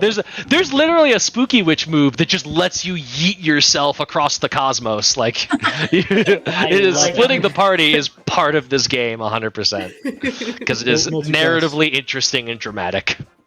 Fair. But hey, going in on the song. So the thing is that like y'all would also know that like the Songbird is the club of the gate. It is the place to be. Going there through town. The Captain Saoirse heads off to the Hive, and Eustace heads off very, very happy and eager to get his mission-oriented goals happening on the cargo stuff. He heads over to the bazaar. You all head to the Songbird, and going into the Songbird, you see that it is a nightclub of just excellently classy decadence. There are several chandeliers of vying styles hanging from the ceiling, glittering in sort of the ever twilight lights. It's daytime outside, but you would never know it sitting in here.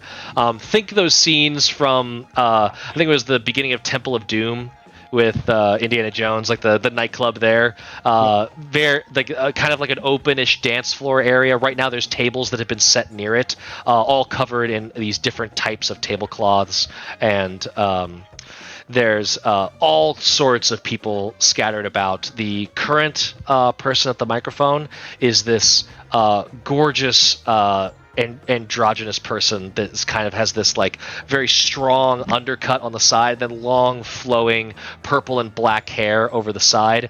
Their left shoulder is a well-tailored, strong-shouldered suit, like the top of a tux, that immediately on the other side folds into an off-the-shoulder, sparkling, shimmering sequined dress that goes down on a diagonal and just sort of like flows off to the side, and the alternate leg from the shoulder is a suit pant, just going to a very shiny, polished shoe as they are singing, belting, and out this big, very vibrant, fast-paced, jazzy song. They're doing like Oh, endless like love this. by themselves. They're like to the one side. Oh and yeah, they'll turn, yeah. it is exactly that. They're just like dual facing. They are both at the same time. That's amazing. Let me see here. Someone else might notice something. Yes. Julie, you notice a familiar face in one of the near tables towards the front. There is this platinum blonde woman with that like one sort of waved curl at the front, with the hair going down off the side across her very full chest that is in this like just correct amount of cleavage, beautiful woman in the red dress style red dress. And she is sitting drinking a glass of a martini, and you know this woman as Lady Begala. She is a talent recruiter, the one that recruited you for the prince. Okay. She doesn't seem to have noticed you. Great. You're just aware of her presence. Yeah, Rorikin says blonde Jessica Rabbit. Yeah, pretty much, yeah. Is there like dancing happening? There's a little bit of dancing. It seems to ebb and flow with the style of the song and whoever's singing at the moment. At the moment, it's more of a presentory jazz song, and everyone's just kind of chilling and vibing and having some drinks and food. And let's see here. Over on the far right side as you entered, there is a bar that kind of sweeps along the side, and you see waiters and waitresses kind of serving all of the people here. But over on the far right, on like the stage is at like this elevation, just a little bit lower than how you're entering, and then even higher than how you're entering is this raised table. And sitting at that table is a voluptuous, dark-skinned woman in a sparkling white dress with all of this like vibrant, iridescent plumage. She seems to be, if not the person in charge, certainly someone of import in this club. Do we all notice her? Oh yeah, it's very hard. It's very difficult to not notice her. It's not like there's a spotlight on her, but the area is well lit enough that she seems to sort of like call attention to herself. I'm gonna look back at the group and go, maybe we should all mingle a little bit and see if we can meet anybody and try to align our goals. I think I see something I want right now. Oh. The bar. We can get drinks over there. What did you... Oh, you're no fun, Cass. You're no fun. Well, I mean, you have to start with a You're a drink, small hub lubricated, from right? Beale. What was that, Beal? Nothing. Beal, would you like a drink? Yes. Let's go get a drink, you and me.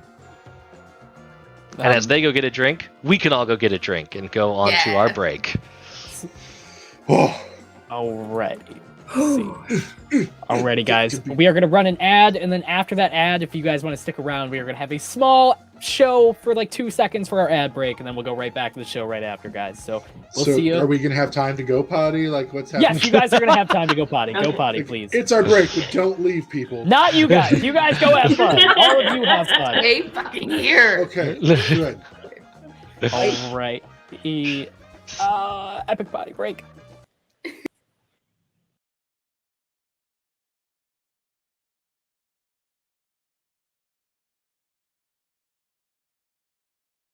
Hey there! Are you looking for a new D&D podcast to add to your listening lineup? Then check out The Ring of Contrarians. Start with the world-shattering adventures of the Rift Wars in Season 1, or join the dungeon-delving shenanigans of the Dungeons of Faerun in Season 2. New episodes go live on the 8th, 16th, and 24th of every month wherever you listen to podcasts, and on YouTube. Keep updated on Facebook and Twitter at Of Contrarians, and join the adventure with The Ring of Contrarians!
Well, it didn't fit, everybody.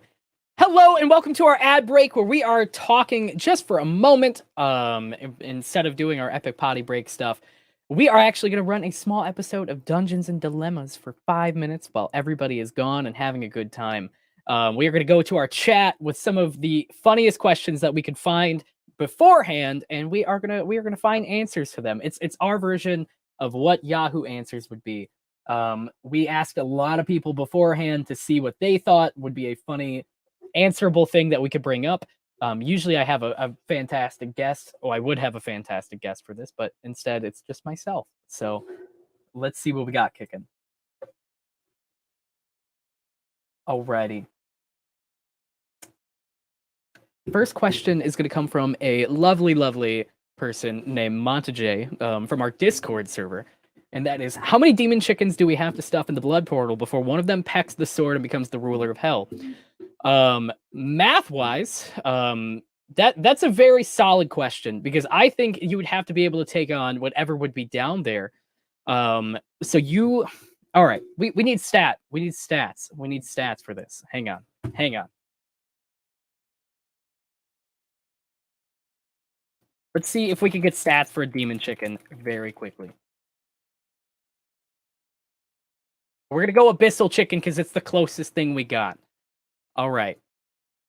So with an armor class of 13 and 10 hit points, listen, Mana J, I am basing it off of what I think its lovely, lovely flaps of death would do. I assume that probably. Oh my goodness. I'm gonna have to go to Matt after to get a really good answer for this, but I think it's gonna be. I think I'm like 15 would do the job, but we're gonna have to go back to Matt and find out right after. You know what? We're actually gonna bring. I'm gonna bring a guest in to answer this question for me. Hi, Dustin. Welcome to the Hey. show out of nowhere. Yes. Listen, I need your best piece. All right. How many demon chickens? We're gonna go abyssal chickens. How many abyssal chickens would it take that we would have to stuff into the blood portal before one of them pecks the sword and becomes the ruler of hell? Now, you have to remember that there is probably a lot of things in the infernal plane. Sure. And are these fire resistant chickens then? Because I think that plays a lot into it. Because if they Ooh. instantly incinerate, They are fire resistant. They are fire Okay. resistant. are they immune to fire though? Because fire resistance means they still take damage. They only take half damage. No, they are immune to poison. So, Okay. Well, how far away is this sword? ooh, that's another good question I didn't think about. Because if they take, how many points of damage do they take every round? Even if it's half, they still have to get there. Well, then we have to Yeah. debate how big hell would be, because like at that point we have to go from where the blood portal would be to where the sword would be, and on average most chickens can't cross roads. So I am like, I don't know that man. they get there. I just think there's a massive pileup of dead abyssal chicken, which means if you're in the hells, you eat good. Like you've got chicken for days, unless they just stop. What if they find do they have spell casting abilities? If they have like plane shift and they know the position, maybe they can shift to right there. Do they have plane shift? That is another don't great think so. question. They don't. They do have bite, and they do have claws, and they have multi-attack. That is about as far as we're gonna get with it. I think the best they're gonna do is like defeather themselves and skin themselves as they're cooking for us, but they will not have cleaned themselves, so you will have to take care of that. I don't know if it's worth it. I don't think abyssal chickens get there. That's fair enough. We're gonna take a question from Flare Darkstorm from the Twitch chat. How many unknowable horrors does it take to change a light bulb? No, this is serious. This is not a joke, Dustin. No, I just saw the answer. Well, can I look up unknowable horror? Is that okay? So let me. Yeah, you can get a stat block for this. You can get a stat me- block and come back. Unknowable horror, not horror. I have to specify. Well, then we have to debate: is it like are they putting? Is it just a screw in light bulb, or is it just like? Hang on, I'm with you on this. We need stat blocks before we debate this. Is this Hey, that is you, Flare Darkstorm. That is you. I don't see it in D&D Beyond, so let me check. Just Google it. I would like to think I'm going to go outside the box here for a minute. All right. I would like to think that the unknowable horror would not necessarily need to change the light bulb. Right. I mean, I would imagine they have at least dark vision, if not blind sight. Shit. Okay, didn't think of that. So I was thinking that they would probably like get somebody to change the light bulb for them. So like it wouldn't be necessarily them like doing it themselves. Like the owner of the house that they would probably like frighten into doing it, or like possibly beat into submission to like actually do the act for them. I don't think they or would... like charm person or like dominate person. Yes. Okay. Now we need stat blocks for this for sure. Okay, does anybody... Cthulhu can't be bothered, I guess. Does anybody have a stat block for... Yeah, I mean, I feel like, they'd get a cultist to do it. Like, why... If you're an unknowable horror, why do you waste your time doing menial tasks like that? I just don't feel like you would. I'm right there with you, man. I'm right there with you. All right. Well, it looks like we're getting pulled away by that lovely little sheep's hook that they pull people off with. Okay. Call me Bo Peep. I know. Well, this has been a great mini episode of Dungeons and Dilemmas where we winged this completely. So I hope you enjoyed this fun little ad break. And instead of we just putting the epic potty break part up, let's get back to the Thirsty Sword Lesbians, where we are going to flirt our pants off in the next scene. I'm wearing... Okay, that's fair. What kind of pants are you wearing? What kind of pants? I'm wearing pantaloons. I don't have any pants. And I just, So good. That's I put some toasted marshmallow vodka in my coffee. The ratio is probably closer to like one parts coffee, or sorry, 2 parts coffee, 1 part vodka. Ooh. I didn't measure. I was like, my cup's it has like a third of the way to go. It's fine. I'll just put some more vodka in it. It is strong coffee at this point. Alrighty.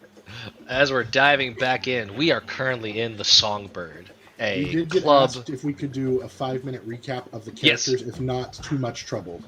I was going to segue right into that, Dustin. Thank you. We are currently in the Songbird, a nightclub / any time of day club. This place apparently plays by no rules of time. Once again, go so too gay for time. Too gay for time. Too gay It's for time. ghosts. And That has to they- be a t-shirt. It's oh, I love it. Yes, please. And you have all made your Still way look good in on with that. the sort of the goal of asking about. Maybe some of you are just after some flirtation, some good times, and some drink and some dancing. Who knows? But the more mission-oriented of you might be trying to find some information on how to be able to get a translator and maybe a navigator or something. Get some information about where you're going. You kind of have a point on the map as to where you want to go to find this tree of souls and to theoretically rectify this unseen that you've gathered called Ika, who is currently flitting about your group as a small little blue-green spectral butterfly. And I think Cassandra just invited Beal over to the bar, so describe Yes. your characters as you head over to grab a drink in the Songbird. Can we throw up Cassandra and Beal's image again? Heck yes. Might just be easier. This is currently what I'm wearing. I have managed to lace or replace the buttons on my shirt that had been ripped apart in my earlier escapades. So I'm wearing this, essentially. Something akin to this. I have my cane that I carry with me. This is my primary weapon, my cane sword. But Cassandra is very fond of blues and golds, just as befitting of her station. And then we have... Beal is quiet and mysterious. She's there. Sorry, they go by they them because if you don't get to know anything about them, including their gender. So here we are. So Beal has a long cloak that kind of bunches up across their chest. It's hooded. It has a little dangling weight to make sure that it stays folded over their mask, which is the most intricately carved, beautiful piece of anything they're wearing. Everything else they have on seems to be kind of mismatched and vaguely different styles. It doesn't look like this was a put together outfit. It's just kind of stuff that they threw together. Alrighty. But yeah. So y'all are heading over to the bar, and then what are Jesse and Julie doing? And Abigail. Abigail, are you in your sword form at the moment, or are you walking around? I think I'm probably walking around. Cool. And let me pull you up. So here's Abigail in her human form. Old Jedi get up. I love it. Yes. And then Julie. Julie, what are you thinking as you've come into the bar? You've noticed a possible connection from your past in this woman that you know is named Lady Beguila. Julie's a bit distracted. She's continuously kind of keeping an eye over her shoulder at that table, wanting not to be noticed, so trying to position herself in between Abigail and Jesse as they move around. Excellent. And Billy. What's Jesse doing? This seems like the spot for Jesse to be, right? Oh, she is vibing. This seems real on brand. hard. Yeah, she is anybody that really catches her eye, the person that I would say the person with the most attention in the club, she is drawn to. She is almost I wouldn't say smitten just yet, but she is very, very how do I get that person's attention to focus on me? Mm-hmm. Nice. And Julie or Jesse, I'd say you probably see a couple of people like that in this place, as there are numerous folks that all eyes are on them at the moment. There is a there is a person with a strong undercut on one side with long black and purple hair off the side. They're in a strong fashion statement that is a mix between a proper all black tuxedo and a vibrant sequined pink and purple dress that sort of slashes a diagonal through their outfit. I want to. I'm swinging over there in a heartbeat. They are currently on the stage, finishing off a hot and spicy jazz number as the band accompanies them in the back. There's obviously among the crowd in the front, and there's lots of people here. She doesn't necessarily stand out to anyone but Julie, but there is Lady Beguila in her woman in the red dress, as someone in chat said, blonde Jessica Rabbit style, with her martini, just watching the show. Anyone watching might think that she's almost like rude. She's kind of got this like dispassionate face on. Julie knows that she is very much in her talent recruiting face at the moment.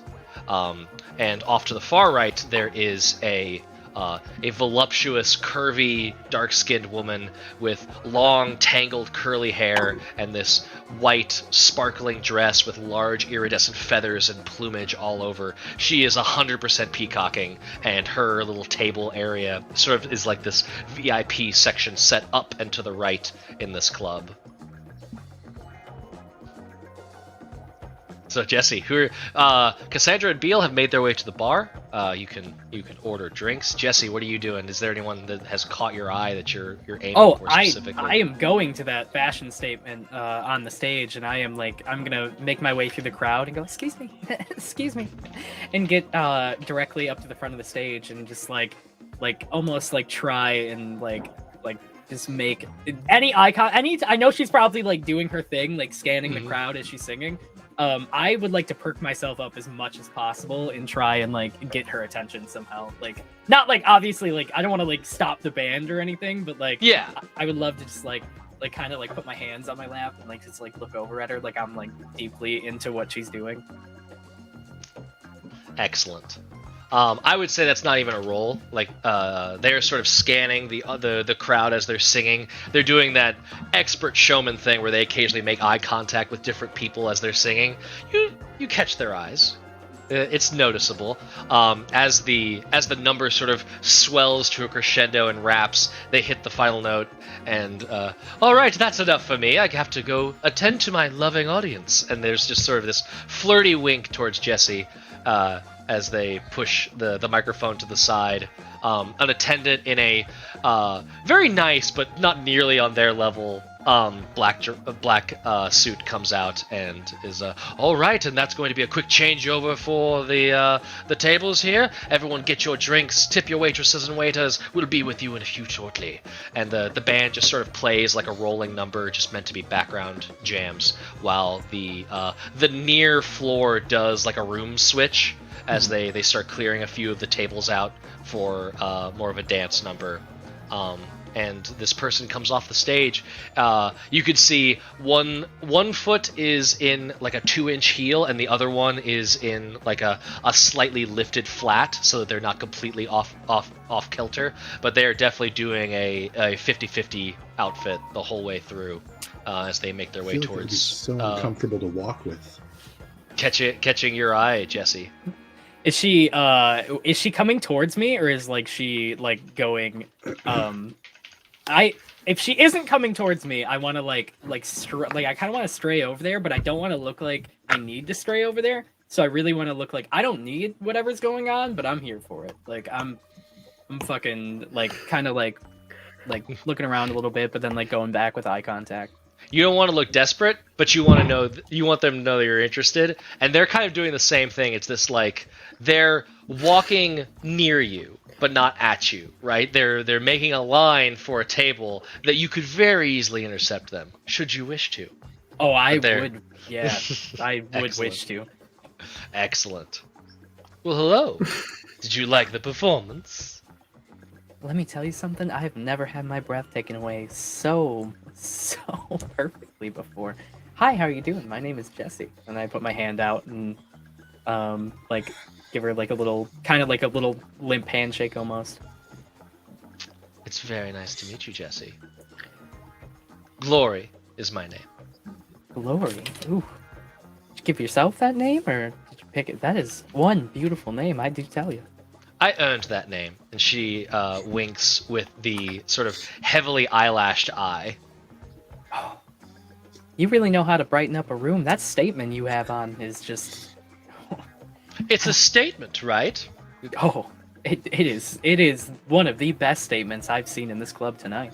Here, let's make some more statements over there. And she Oh. points over towards a table. Ooh, I go, thank you. And I follow right over, trying to get as close as possible. Like, not uncomfortably close for just meeting, but like I try to like brush up against her a little bit as we're walking.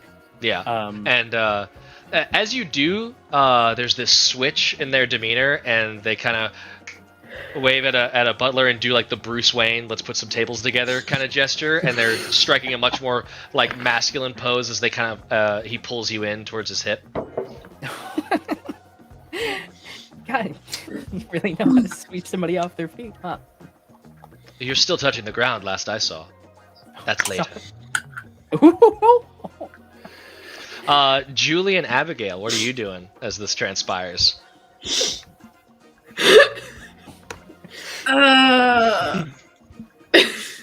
Julie is trying and failing to blend in,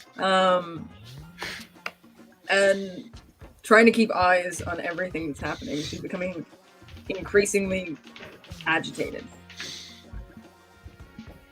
Definitely. Abigail is uncomfortable, and so is just like right on Julie's back, just like right there. Hey, as y'all are, do you think you're doing a good job of hiding your discomfort at the situation? Do Probably both of you not. kind of notice that you're equally like, eh? Yeah. Do you want to just like split? Yeah. Okay, great. Let's get the fuck out of here. Where do y'all head off to? Probably back to the bazaar to see if Eustace is still there. Cool. All right, so y'all are heading to the bazaar. Cassandra and Beale at the bar. What are you doing? We'd be ordering our drinks. I would order like just a straight whiskey. Beale, I think- what would you like? The same. 2, please. Are you doing all right?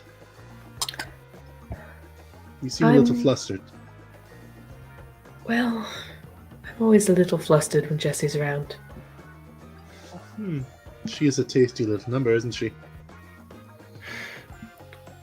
It's only the half of it. What's the other half? I'm hoping to find out. You two each get these whiskey glasses. They've got that big honkin' ice cube in them, and a little flower off as a garnish. Julie and Abigail over in the bazaar. You're able to catch up with Eustace, and he's like, "Oh, good. I was just about. I don't have enough arms to carry all of this stuff. I've secured most of the supplies. We're just looking for a few other things. And this nice gentleman over here was helping me out. You said that you were looking to commission some explorers into the jungle, yes?" And you see a man come closer. Let me see where their description is. Sorry. There we go. You see a man come up that is dressed in sort of a like. The best way of describing him is like sad dad bod, but in cool clothes. Like he's trying to be fashionable, desperately in conflict with everything that he is. He's got like enough hair. He's not balding per se, but he might have been bald in the past. He's got like a cool jacket over like a casual, not trying too hard blank t-shirt that probably cost more than all of the clothes you're each wearing. And some just like normal sneakers and some pants. He's like, "Oh, hey. Yeah, I was talking with Eustace here. He said that you were heading into the Thicclands, that you were trying to do something. I was hoping to maybe get in on some of that. I've got some interest in the area. What are you doing?" We're looking for something, exploring, taking in the sights, seeing what we can make of an expedition. exploring what I've got money. If you need resources and things, we could work some sort of arrangement out to figure this out. Sounds good. I mean, Eustace knows all the logistics, of course. If you've spoken to him, you must have a pretty good idea of what we're doing. Well, I've got a good idea of your shopping list. And Eustace is like, they never tell me anything. And just like is scribbling in his little list. You see, they are mitigated gall. Eustace is kind of has like an approximate knowledge of everything that you're doing, but you know that he's total skeptic. He doesn't really believe in this ghost stuff. He's just here to try and like find proper evidence, and like he doesn't see Ika. Right, he doesn't see the butterfly, so he's like, "What butterfly? This is nonsense. You're just talking poppycock." So he's still trying to figure out what the exact nature of this mission is. So he kind of just like, "Well, if you'd like to inform, introduction. Sorry, Loney, Mr. or would you prefer Mr. Trusk?" Loney's fine. Loney's fine. All right, Loney, this is Abigail and Julie. So he can see me? He can see you. I would say that just for the sake of like you being able to navigate social situations easier, you're a stronger unseen. You're able to like choose if you want to be seen or not. He just doesn't believe I'm a ghost. He just doesn't believe you're a ghost. To people that don't know or believe in unseen, you look physical, right? You don't have like a normal glowing shimmeriness to you. That is very good information to know. Nice to meet you, Loney. It's good to meet you too. So what is this expedition that you're going on? Well, to be honest, I'm kind of the muscle. I don't know a lot of the specifics, but some of the others might be around later and they can mention more of that kind of stuff. I know we're looking for something interesting. Old captain's always trying to turn a buck here or there, find new opportunities and things. Okay. Unfortunately, Eustace here, we kind of got to prove to him that what happens here is somewhat interesting. All right. I could see that. I could see that working. Do you have like a sort of like next in command? Do you have someone that could give me a rundown of kind of the information of what you're doing? Probably. Yeah, more than likely. I mean, Cassandra would have the best idea. Maybe the captain, first mate, that kind of thing. Cassandra. Where would she be? Where could I talk to her? At the moment, they're kind of taking care of some other parts of business, trying to find the lay of the land, get to know a few of the locals. Similar to yourself, try and find people, help us achieve our goals. Okay. Where would be a good place to meet up later then to discuss more of the particulars here? When we're finishing up with all of the shopping Eustace has to do, we've got to load it back on the ship. And you're interested in seeing what we're doing anyway, so you probably want to see what we're going to be using to go upriver. Fair. Yeah, I'll take a little ride along if you're not too busy. Yeah. Ride along should be no problem. We can meet you down the docks in say 2 hours. Sure. That sounds good. Sure. Yeah. Great. You see him catch a glance of someone moving past. A lot of irons in the fire, ladies. I'll thank you for your interest. Thank you, Eustace. I'll see you at the docks in a little bit. You see him kind of walk off in a direction. The person that he looks to be chasing after looks to be dressed in what you would describe as like Hot Topic wizard's gear, like just kind of like wizard robes that have like some nice spiky ornamentation. Is that you? I love this. That's having flashbacks to my teenage years. Having flashbacks to last year. Fuck. Jumping back over to the club, Jesse, what are you doing with Glory? Are we at the are we sitting down at the table? You were at the table. A very nice, like sort of very light appetizers and hors d'oeuvres have been brought, just like very small little squares of caviar and crudité and some ceviche. I kind of am like essentially I have like my shoulder or my elbow on the table, like just kind of staring at him, and I go like just playing around with like the hors d'oeuvres. I'm like, it's funny. I'm believe it or not, I'm actually a pirate. pirate. Quite interesting. I adventure. It's one of the things that it kind of gets me going, you know. So you're adventurous. That's just one of my many quirks, and I kind of boop Glory on the nose, and hopefully it's accepted. Yeah, like Yeah, there's a little boop, and it's this kind of like noted. Just sort of like mental note of behaviorisms. And they kind of flash they switch over and like curl through her hair and cute. I blush a little bit and I look back and we are well we're kind of at a loss and we're trying to actually find something.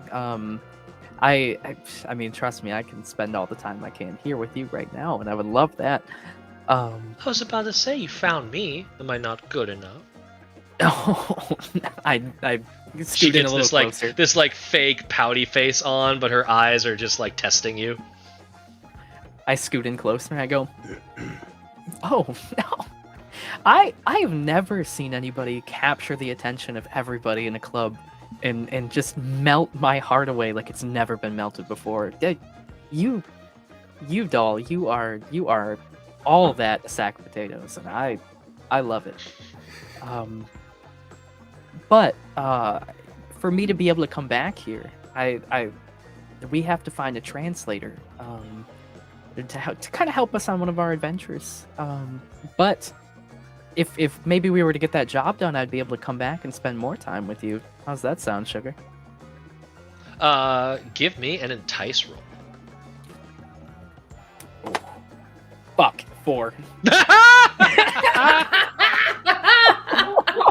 No! God damn it! Mark that XP. No! They kind of lean forward onto their elbows and steeple their fingers again. And they say, "Translator, eh? Well, I do speak many languages, as I do have a talented tongue, but wouldn't necessarily be able to do that. No. I don't usually steal people's attention away so easily because the mistress," and she kind of waves her hand over at the corner where that very peacocking woman is sitting having a meal with someone that seems to like come and go. She seems to be mostly on her own with occasional visitors. She's usually the talk of the town. I have yet to outsing her, but I'll tell you no. I don't like playing second fiddle to anyone. Can I would never expect you to play second fiddle to anyone. Wow, you always seemed like at least to me, like the first fiddle I'd ever fiddle with. And like moving a little bit closer. You have to have fast fingers to handle this fiddle.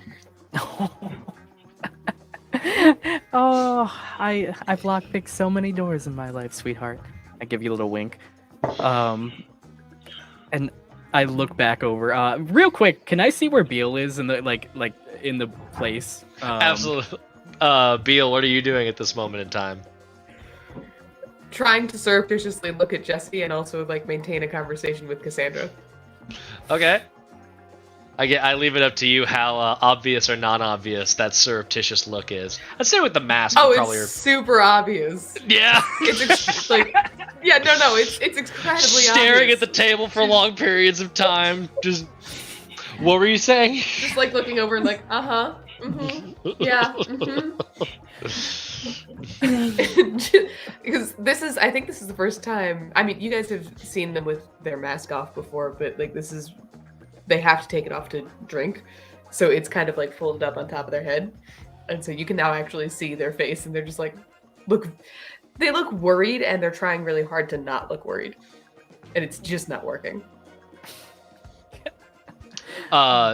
Jesse, you see as you kind of like steal a glance over at the bar, you kind of have to look over your right shoulder to get there. You feel just a very gentle, like slow move of the hand in front of you, and just like a gentle fingertip to pull your chin back over to look at Glory. I thought we were talking. Ooh. And if you are interested in other ways without going through the first fiddle, I might have some. Ooh. You just became the best instrument in this entire club, and I like that. Move in a little bit closer and go. You had my attention. Now you have my curiosity. All right, Candy. Cassandra and Beal, what's going on over with you guys? I would, after we've now had maybe a drink or two, and I would. You really do care about her, don't you? I do. I think you can see her getting more and more like worried and concerned and just like fully flustered and has no idea what to do with herself. Themself. Well, I'll tell you what. It was never going to work out between me and her anyway. So, I will renounce any claim, any attempts, and I will help you because it never works out. So, I will let you have unfettered reign, at least from my end, with Jesse. I'll even provide any assistance I can. And maybe you and I, right now, could help me get a little closer to the lady over there. And I'll gesture to the peacocking, the number one fiddle lady.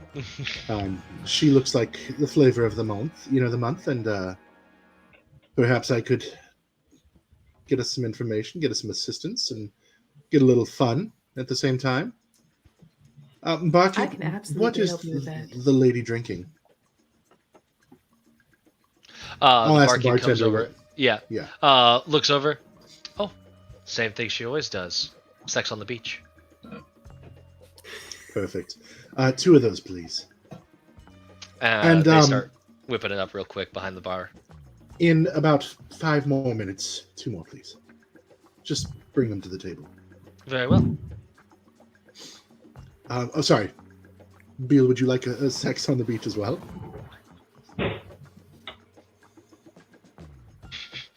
I don't know if she heard you. Yes, Beal? I'll yes. Yes, you would like a sex on the beach as well? Not with me, of course, silly. The drink.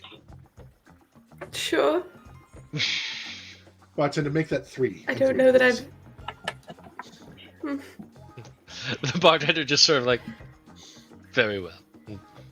Continues doing Good their times. Good times to be had by all. So, Beal, I would say that, sorry, real quick, Beal, I would say that if you haven't already, tick your feelings up by 1 with seeing Jessie doing what she's doing. Yeah. Okay. I think we could have a lot of 100%. fun. You'll be my wingman, as it were, and I'll be yours. Fantastic. And if you really- if she does choose you, that's okay. I can handle it. I'm just. No. I'm renouncing I my claim. You see, you care about her in ways had a that claim. no claim. That's just a matter of speech, darling. It's more of like, Okay. I thought I might feel something, but don't worry about it because clearly you feel something real. I wanted to feel if they were real, but that's really all it was. And I think right now, you have something, and you want something, and you need something, and that's, darling, I'm here to help you with that. Thank you. You're most welcome. I appreciate. Yes. How can I help you with this extremely terrifying and very confident woman? We'll find out together. Let's go see what she needs and just play off each other, and let's see where I end up tonight, shall we? So once the bartender prepares the drinks, I'll take 1 drink for me, 1 drink for her, and Beal, and we'll just walk over. I would to her table and introduce myself. And that can, if there's other stuff you want to do as we're doing that, that's fine too. Just let me know what the goal is. Yeah, you're able to saunter up. There's kind of a there's a bouncer that kind of like keeps the area clear, but seeing that there's no one already at the table with her, They let you in, and you are Okay. escorted up to the table. And what time of day is it? It is technically like midday, but Okay, you're not sure how that flies in the Songbird. sure. Good day, my lady. Do you mind if we join you? Not at all, not at all. Come. Sit, talk. Thank you. I brought you a drink. I noticed. Very good. Good manners. I'll have you all know, this is how you do it. Bring me a drink. And she like swipes it up and just takes a nice little sip. I thought you might be thirsty. I'm always thirsty, darling. Me too. This is I'm Cassandra, by the way, and this is Cassandra, my friend Beal. nice to meet you. Beal, it's nice to meet you as well. Nice to meet And you. you are? Terribly sorry. I always assume that people know me if you're here. I am the Nightingale. Or if we're just at this table, dearie, you could just call me Gale. I'd like a songbird. Namesake. Mhm. You figured me out. I am indeed the owner and proprietor of this here club. Nightingale, owner and proprietor. I like that. I like to know somebody of influence. As do I. And what kind of influence do you bring to the table, you two? As Beal's just chuckling. Yeah. Well, Gale, we are adventurers. We are strong people of means, and we are pirates, actually. So you're able to get what others won't take. We take what we want, and we give zero shits. Good. Good to know. And right now, yeah. this club is very interesting, very exciting, and this is yours. This is indeed mine. This is my domain. A girl could get used to this. They could. Especially if you keep tipping well. Now, might I ask, why are you here? You found someone of influence. But influence is a means, darling. What do you want? I mean, what I want is different than what I need, but what I need right now is a translator, and I thought perhaps if we found somebody who knew the lay of the land, who knew people, we could perhaps find somebody who could help us. We are searching for, and I'll go ahead and fill her in a little bit. I don't give her all the details, but I give her enough to let, keeping the supernatural stuff to a minimum aspect of it. Just, we're trying to go through that. Sure. And we just need a translator to help us. Interesting. She's kind of taking it in, sussing you out. While that conversation is happening, Jesse and Glory, is there anything happening at that table? I know you were talking about how you'd be able to, that you have some means that kind of put you above the first fiddle over there. Honestly, does not capture the eyes like you do for sure. But what were you talking about a little bit earlier? Oh, she's got this whole high and mighty deal. Not that I don't, but I'm just a little bit more willing to give. I've got a friend that is also rather giving, and might be able to help you if you're looking for things. You said you needed a translator, yes? Oh, I would love one.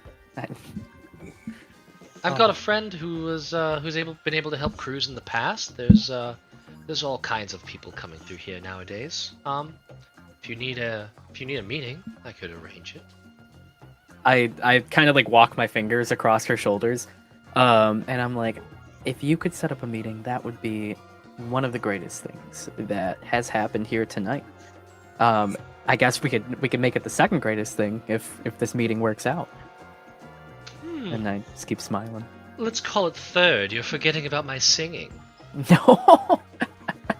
Oh, golly. And I look over, I go, I don't know how you ever think you're second fiddle to the probably the really bad windpipes on that old seed hag over there. Now, come on. We don't need to be mean.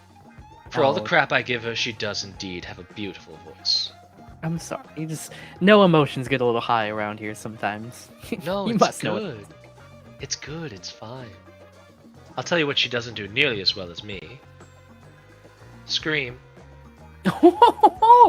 Is that a promise? We'll find out. And she sort of gestures for the check to come over.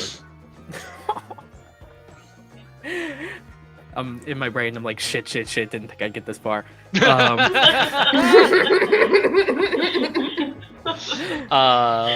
Julie and Abigail, what are you doing at the bazaar? So you've just, we're playing Wibbly Wobbly Timey Wimey. You just saw the Trusk, Mr. Trusk / Loney walk off in the direction of this Hot Topic wizard. What would you like to do, if anything?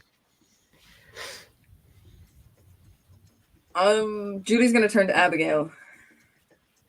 Do we have to go back and get Cassandra now? It could probably wait a while. Okay, good. Knowing Cassandra, we probably don't want to get her right now. True. That's a very good point. Eustace, what stuff do you need moving exactly? Oh, just I've got buckets and barrels and all this kinds of thing. And he just kind of gestures to this large, this pallet that he's got. I could also, I guess if we've already got the supplies and stuff we need, then maybe I could, you over there. And he kind of gets this wagon over. I think if we're going with this Trusk fella, then we've probably got everything sorted that we need. You're the man with the plan, Eustace. I'm gonna look him right in the eye and tell him, sorry, I can't help pick that up on the ghost. You're preposterous. You're right there. Come on. Stop being silly. Eustace, we've discussed this, okay? Abigail is different. Remember? Yes, I know she's different, but doesn't mean she's a ghost. I'm just like mumbling and dealing with all these sacks of stuff. All right. We accept people as they are, right? Of course, we accept people as they are. Okay. I'll get this up on the cart for you, and then whatever. I actually do help Julie, but where Eustace can't see, like every time he like looks away. Yeah. Something else. Yeah, definitely. Cool. So y'all are able to bring the supplies back to the ship, the Impolite Strumpet, and what's happening in the club? We could go to, I think, Jesse, unless you're all opposed. I think you might be occupied at the moment. A faded black. I look at her and I say, meetings first, and I put my finger on her lips and hope that works. You see her demeanor shift once again, and they kind of take this, like, they get real big and kind of grab your chin just a little bit. Things happen on my timetable, darling. I set the tempo. This is going to be that downbeat you rolled earlier. They want this to happen, but it's happening on their tempo, not yours. Fuck. Do I see this? Oh yeah. Other than the woman you're talking to, Glory is probably the most like out there person in this place. So between them and Jesse, at one point it's like it's a scene. How obvious is it that Jesse's uncomfortable? Is Jesse uncomfortable, or is Jesse feeling things? Oh, That's fair. That's what it is. It could definitely happen. But Jesse is like looking over at Beal and like taking a minute and like reassessing, and then looks back at Glory and goes, "Well, how about I get a drink first? How does that sound?" Oh, fine. They just kind of lean back and stretch a little bit. Go get a drink. Don't want you getting dry on me. Never ever, sweet thing. And get up from the table and just, damn, what is happening? In Jesse's head, just I've never stopped myself before. What the fuck? And walk towards the bar to get a triple shot of whatever the fuck is at the bar. They gladly pass you over a triple shot. Beal, you feel a hand on yours, just this very gentle touch from across the table. Are you okay, sweetie? You look very concerned about something. Yes, I haven't had this many drinks in a row before, and it's I don't. Do you need know. Do you need to go? Do you need to do you need to refresh yourself? Do I need to go? I don't know. Do you need to freshen yourself? But I need to stay. But I need to stay here because what if something happens and I don't know? I don't know what to do. I have a powder room right there, darling, if you need to touch up a little bit. We all need it from time to time, don't worry. Okay. Are you okay by yourself, or do you need my help? No, I'll be all right. Thank you. I'm having a lot of feelings, and I don't know what to do. Follow your heart. I know we had an arrangement, but don't worry about it. Your heart is what your heart wants. What your heart wants. I'll be okay. I'm a big girl. Are you sure? I'm very sure. Okay. All right. Yes. I would love to go to the pad room. Thank you. But if you know. I'm trying so hard to not read the chat. Oh my god. So, Gail, while she's freshening up and taking care of herself, I thought maybe from the back you just take care of you. Hey, sorry, dear. It's all right. While they're taking care of themselves, I thought maybe I could take care of you. What services do you need that I could provide? Goodness, so forward. You've got my feathers in a ruffle. I'm a pirate. You take what you want. And right now, I want you. Ooh. I want to be wanted. This sounds fun. Should we wait for your friend to get back to make sure they're okay? Or abscond?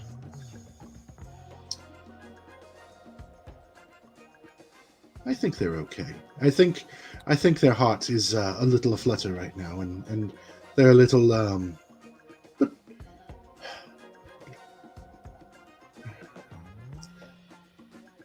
just one moment, please, and then I'll go. Beal, I'm like calling from the door. Beal, are you okay? I'll be okay. Do you need me to like help you, or do you mind if I? No, is it okay if I'm just gonna sit down. Yes, go do whatever you need to do. I'm just gonna sit down for a minute. I'll be fine. Don't worry about it. Gail, it will be just one more moment. Is that all right? Okay. She's just giving you this like take your time. I'll come in. The second set of sex on the beach has arrived, and she's enjoying that. There we go. I'll take a cold wet rag, and just kind of like wipe Beal's face and her head, and just kind of help her cool down, like rub it on the back of her neck a little bit. Are you okay? I'm okay. I'm not actually that drunk. I just didn't know how many emotions I was going to have tonight, and I just don't. I don't really know how to handle it, and I want Jessie to do what she wants, and I want her to be happy, and I just don't know how that makes me feel, and I don't know what to do about it. I know I'm the last person who should ever give relationship advice because, well, my relationships never work out, but have you told Jessie how you feel? I keep trying and it gets stuck in my throat, and then I have to go somewhere else, and I usually end up just in the rigging and watching everybody, and it's... Could you write your feelings in a letter and like somebody could deliver it if you can't do it yourself? I don't know. You could do do you like me? Check yes or no, and then like hold it up and give it to her. That's I mean, I think if she doesn't know exactly how you feel, then it's hard for her to make an informed decision. I know. I'm okay. And she's a good girl, and she's tasty and adorable, and we all love Jessie, but I think maybe you more than that. Yeah, I think so too. I'm just gonna sit here and think about it for a while. I'll be I'll okay. put my arm around her and just like hold her close for a second and say, "You can do this. You just believe in yourself as much as I believe in you. Maybe pretend you're me for a minute and just put your chest out there for her."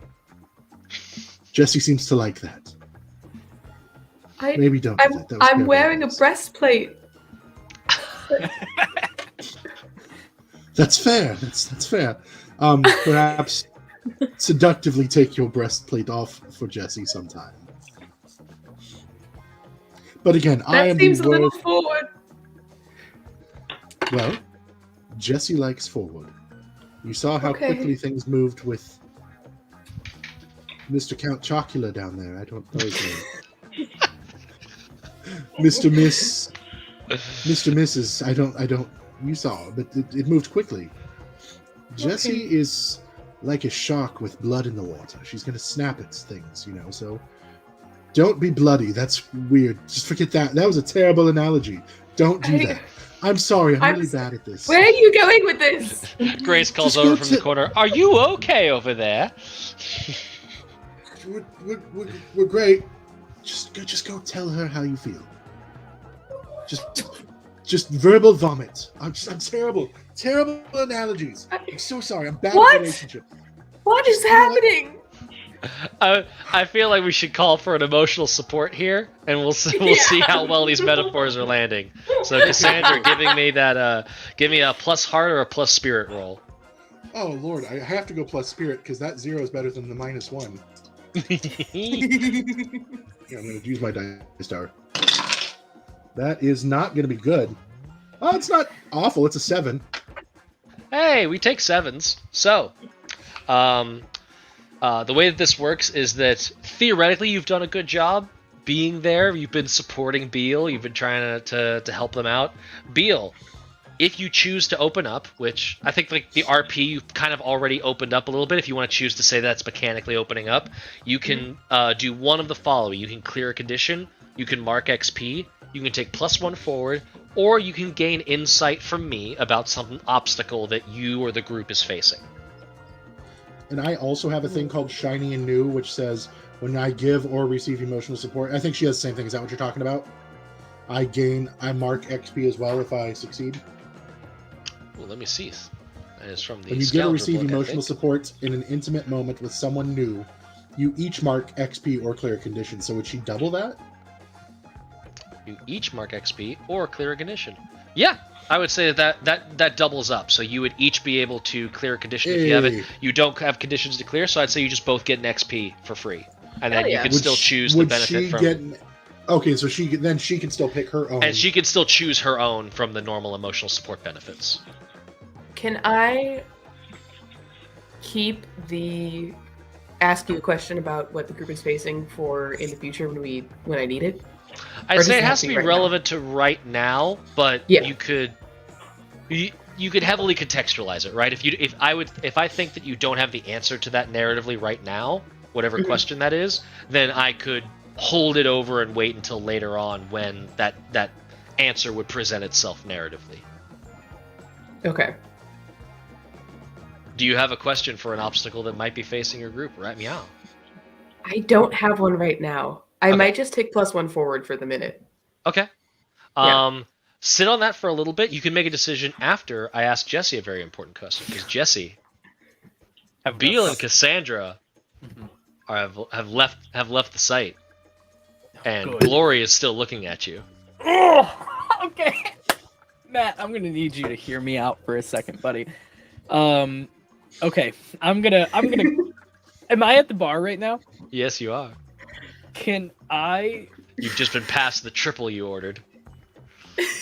Is there a closet nearby? Honey, we're all out of the closet. No. Someone had to. That was too low. I had to. It was right across the middle, slow, it hung. If you hadn't done it, it would have been an irresponsible move as a DM within this campaign. Oh my god. There is not a closet, but very ironically in this club, there is not a closet, but there is like a coat check area. Is there a private room is what I'm asking. There's a private room that Glory's inviting you to. Yeah, okay. Cool. I'm in a private room too. Yeah, you're there in Grace's or Gail's private powder room. I go to I don't see them anymore, so I go and just fucking down my triple shot. I shake it off and I know what I want to do in my head, and I walk back over to Glory, and I go, how would you like to? Let me say something. I would love if you could. We'll do a trade. You get me the information right now, and I'll give you the best time of your life, where everyone's not watching us. And I give a little wink. Right here, on the dance floor. Oh no, private, sweetheart. Why would I? You want to make a spectacle on the floor? I was just looking for something, honey. I am a spectacle. You are a spectacle. I do say so. It's tough. It's very difficult, because here I was thinking that you were going to come over here on your hands and knees, wanting to go ahead and do our little deal, and I was going to make you pay for it in the most delicious way possible. But you just offered me the same thing that I get from everyone, which is what you want before what I want. Oh, that's fair. Maybe I'll go over to the number one fiddle in the house and talk to her a little bit. You can. It'll be your loss. Cold bitch. Fuck!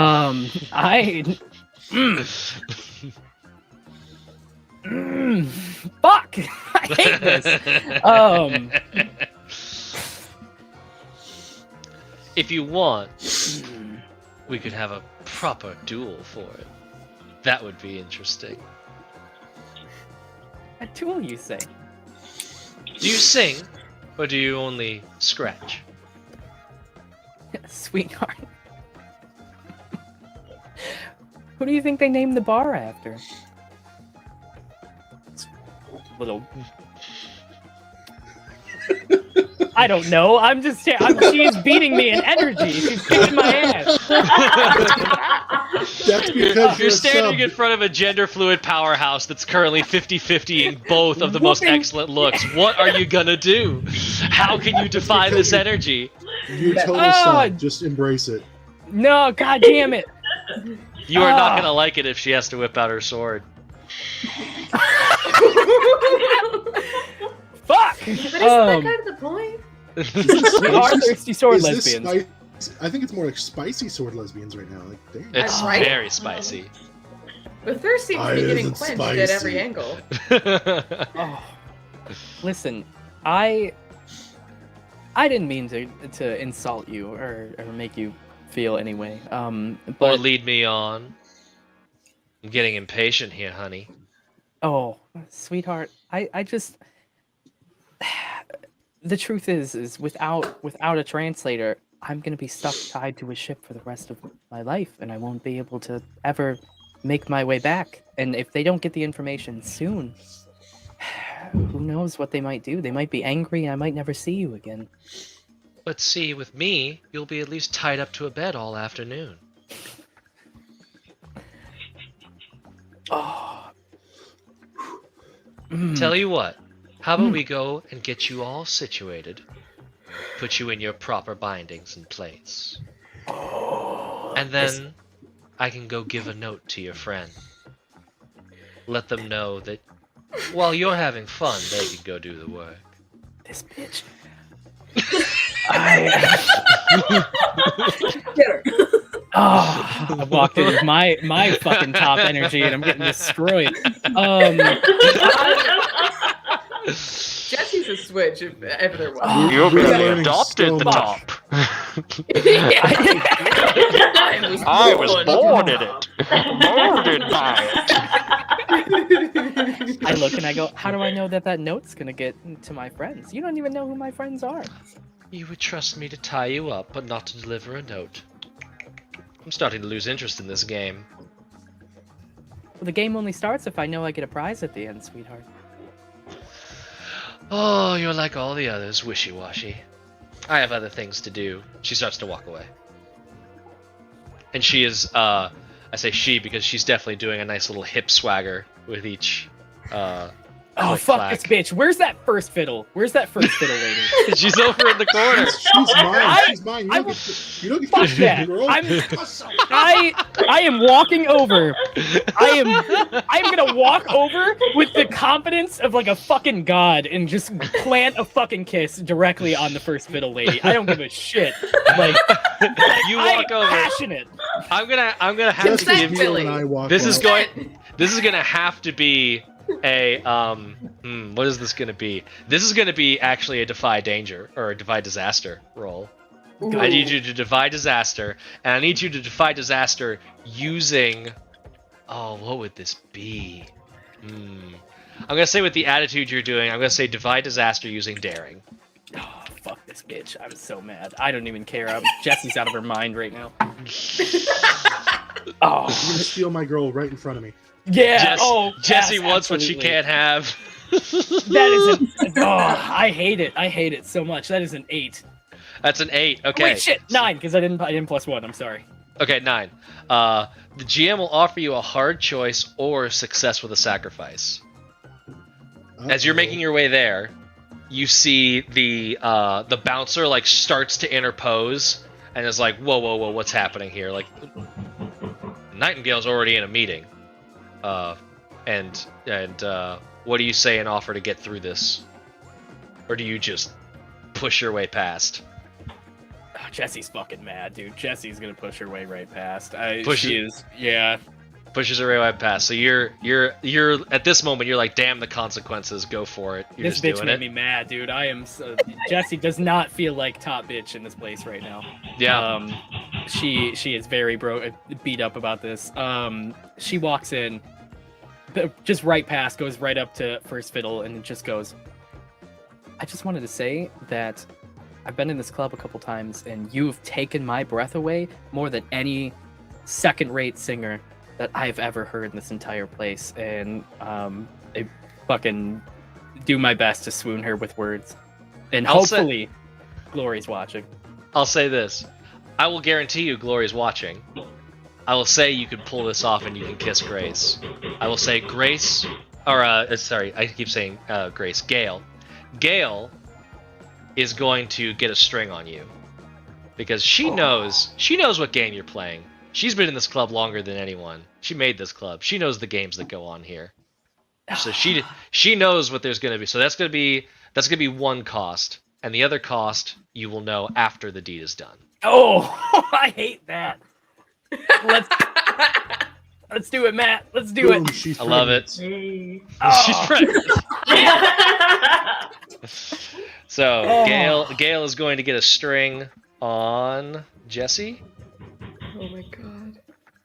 And you do it. You just you go for it, and Gale is very much like she loves playing these games. That's why she owns a club. She's going in there for it, and she just sweeps you over and is going hard in the paint. And it is right then that Beale finally decides, I'm ready to come out of the powder room. No! You're the worst, Matt. And I would be with her too. Correct? Oh yeah. So Beale and Cassandra both walk in while it is the band has noticed this, and they've put the violins on a solid high pitch as they're just wavering, and you can see that everyone is watching this spectacle up in the corner, including Beale and Cassandra, who have front row tickets. Perfect. I think Beale just went, okay, you can do this. Just tell her how you feel. You just got to get it out. You just got to do it, and just walks face first into it, it's just like, and it's just full frozen. Beal, Drops whatever she's holding, is just done. Yeah. I'm gonna say that ticks your feelings up, probably. Yeah, of course it does. Yeah. Yeah. And for those in the audience, Beal is a trickster playbook, and they have something called feelings that is mechanical, and whenever it reaches a certain point, something will happen. I would look at Jesse. You bitch. I'd slap her. I would just slap her. Oh no, absolutely not. I catch that. You stop that? Yeah. Okay. I'll say you don't have to roll for that. That's easy enough to like. You can see Cassandra like going in to bodily do something about this, and Beal, you're just like no. I'm gonna catch it like softly, like not in an angry way, but just like hold Cassandra's hand and go, I appreciate everything you said to me and everything you've done. This is not the time for violence. Are you sure? I am sure. We can settle this privately or verbally or something, but it is not... Let us not ruin our mission by making a spectacle right now.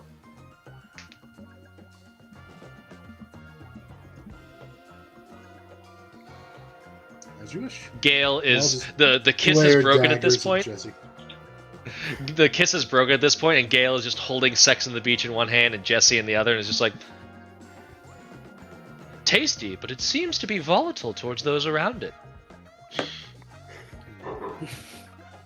Did I stick my foot in something here?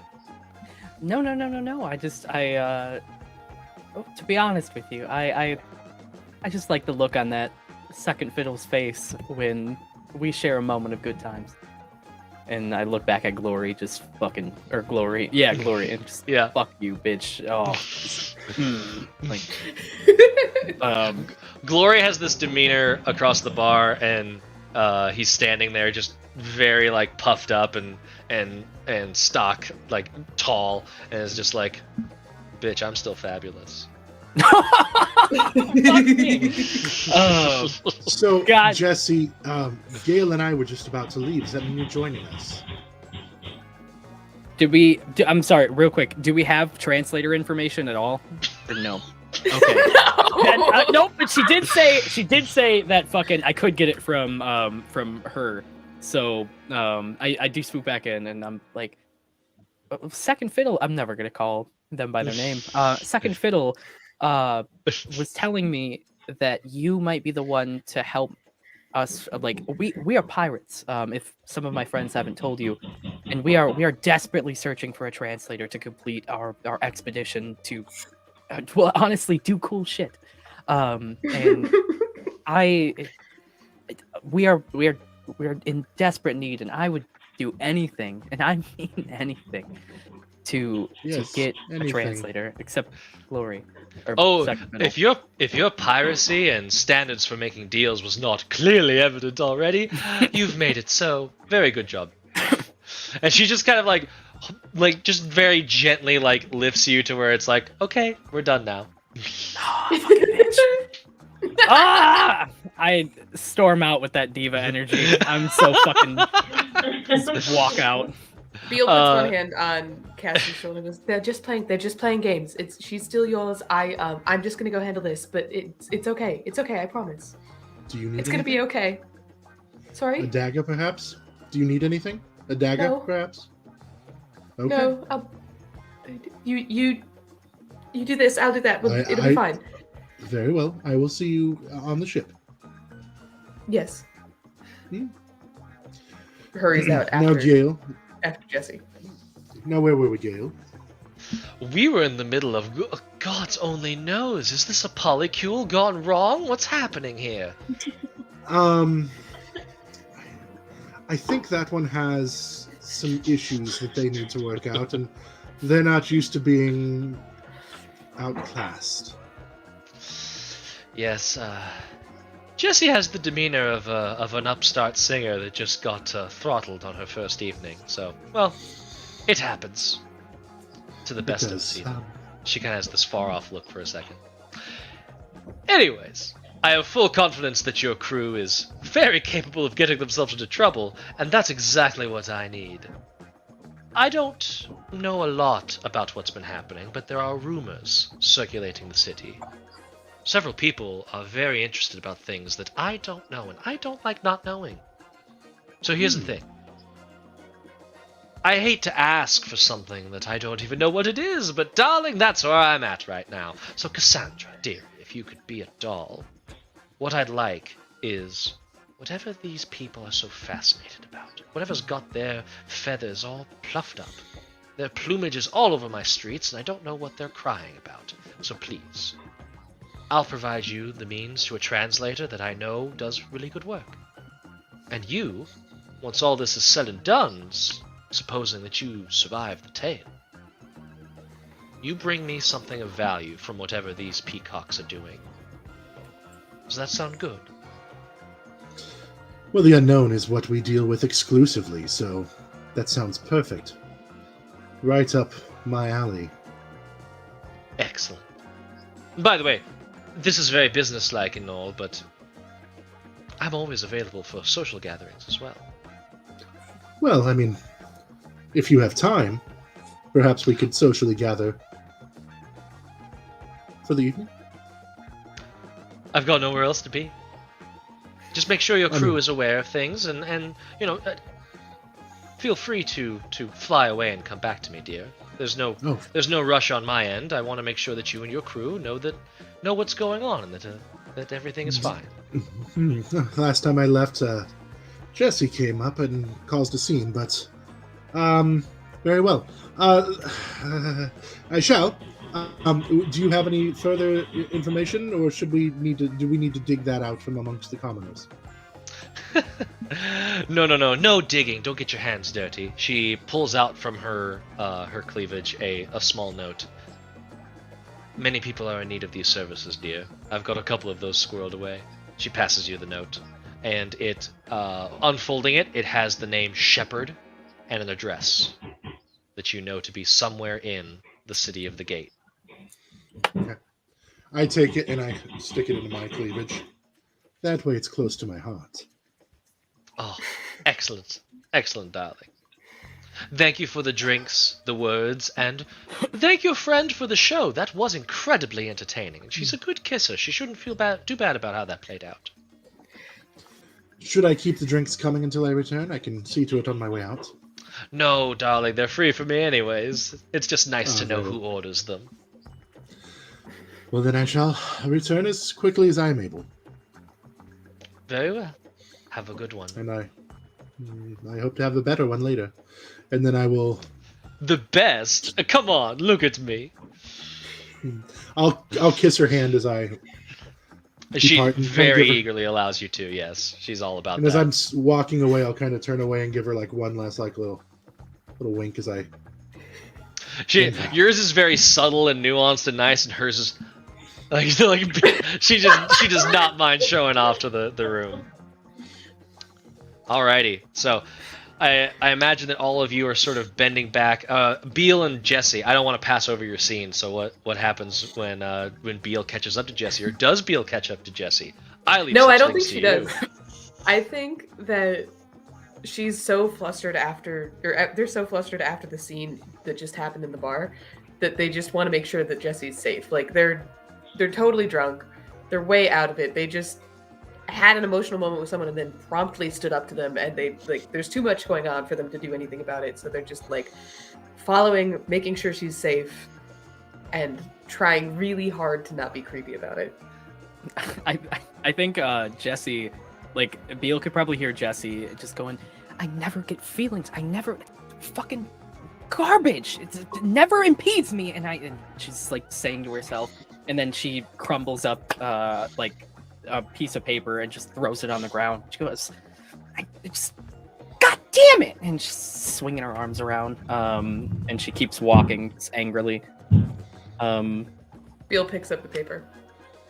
It is a drawing of Beal from up at the Crow Top, like when you are thinking, out at night, and it's just a couple little hearts on it and stuff. But she goes, keeps walking. I also I would say that Jesse would secretly be smitten at this point.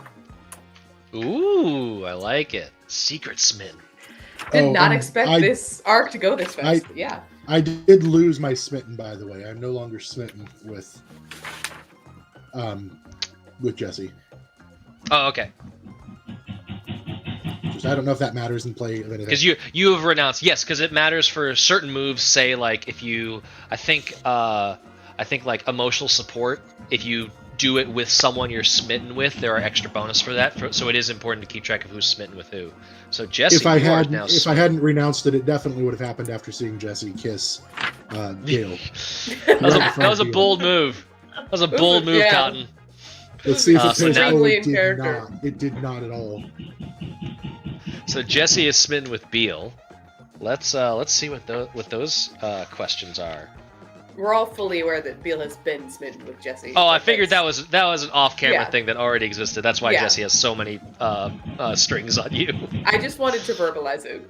Yes, I- and I figured it was there, but like, If Jesse didn't feel terrible about what was going on with Beal, that energy moment definitely would have played out, and they definitely would have sealed the deal at that table of glory. yeah, yeah. that's so good. Each of you swap a string with each other, which means Sam, I believe your trickster feelings go up again because you gained a string, but I can't remember off the top of my head. But you are getting deep in your feelings already. Yeah, I'm. Something's about to go down. We're on the tipping point, I think. No, we're at 4. Here we go. Ooh! Mm-hmm. Is that when it explodes, Jesse's or? getting burned alive. Oh man, yeah. If your feeling track reaches 4, alrighty. We will resolve that in just a moment. First, Jesse. Jesse, you are okay. So you get the same question as Cassandra. Why would your romance never last? Because I would never want to be tied down. How ironic. I know. I know. Oh. A year ago, it definitely would have been. Okay, go ahead. And then for Beal, this is more, we're catching up to like off-camera smittenness at the moment. Yeah. What secret do you have that you think would make them reject you if they knew it?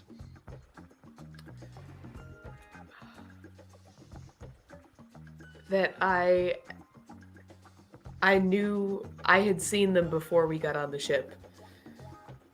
And was aware of them and like deeply smitten with them before we even met. Love it. Whoa.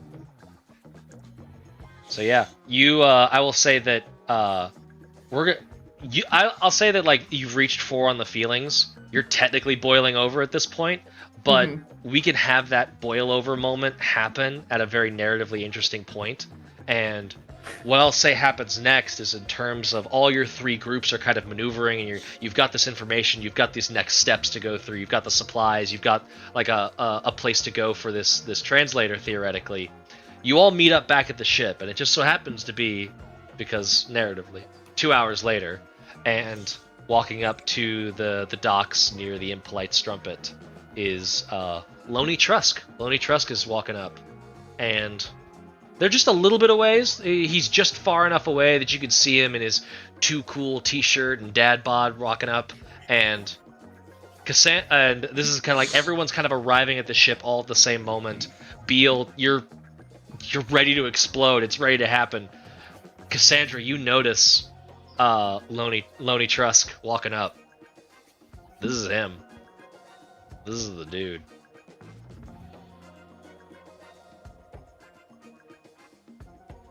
Cassandra, this guy, something about like wanting explorers and expedition paying type technical stuff.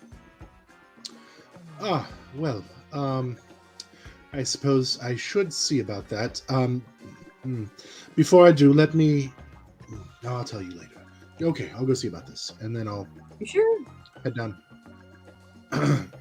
You were here to see us. Yeah. here to see you. Well, Specifically you. here I am. Miss What do you Cassandra. think? I mean, I think. You've seen me. What can I do for you? What can you do for me? I think what you can do for me is fuck off. And you can see him like turn around and start walking the other direction. Whoa, whoa, whoa, whoa, whoa, whoa, whoa, whoa, whoa. Sunshine, come back Dustin, here. since you are confused, this is the gentleman that Cassandra Right. previously spurned. Yeah. And Seems Eustace like is a kind lot of of- Eustace is kind of like, are you still paying for all the stuff? He's just trudging away right as Beal, if you have anything interesting to do with your trickster moment.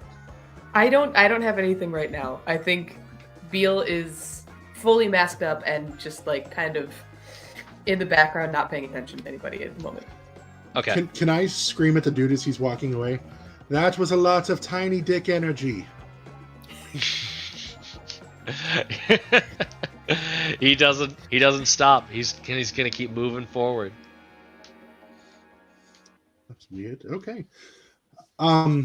Thank you for that, Julie, I suppose. Thank you. I don't even know what just happened. What did you No, do? I'm not. I so many things. Sometimes somebody, you have to. People are interested when you're not always interested, and sometimes you get in over your head, and you have to make an escape. And he happened to be one of those people that seemed to have resources that I could have used, and so I planted some seeds, and when it became obvious they were going to bear no fruit, I uprooted and I left, and he seems to have taken offense to that. Right, because he was going to pay for everything. Well, that's unfortunate if that's is no longer going to happen. Do you have a backup plan? Oh, I do, actually. Let me tell you all about it. And then I'll relay all the information that we got from Gale and the opportunity to find, all this find out what the commoners are looking into. And I pull out the note and I show it to Julie. And so this is an opportunity. She is the owner of the club that we were at, and she is most interested in our services and offered a translator to help. And, she's also offered other things, but I think that's meant for me alone. Well, it seems a lot more appropriate than Tiny Dick, so... I mean, he did And then run I off after some wizard dude earlier, actually. He was being really sketchy. He didn't actually explain what he was looking for, so... And when I say tiny, tiny's being generous. It's almost non-existent. Thimble. Really. Thimble. Microscopic. Yeah, I got you. Mhm, yeah. I got you. But maybe we should tell everyone about this, and then that way we have a plan of action, and then we can, kind of make our own plans for the night, as it were, and then starts in the morning. It is, after all, kind of late in the day to be gathering information. True. Probably best to tell everyone, but before you do that, nothing weird happened in the club after we left? Define weird. There was a show, for sure. There was definitely a show. There was fighting almost. There was passion. There was anger. There was all sorts of things that happened. Okay. I think Okay. you may want to keep an eye on Beal later. Right. Hey, look, if anyone's asking any questions about me, let me know. Of course. Thanks. Yeah. Is there anybody in particular I should be worried about asking questions about you?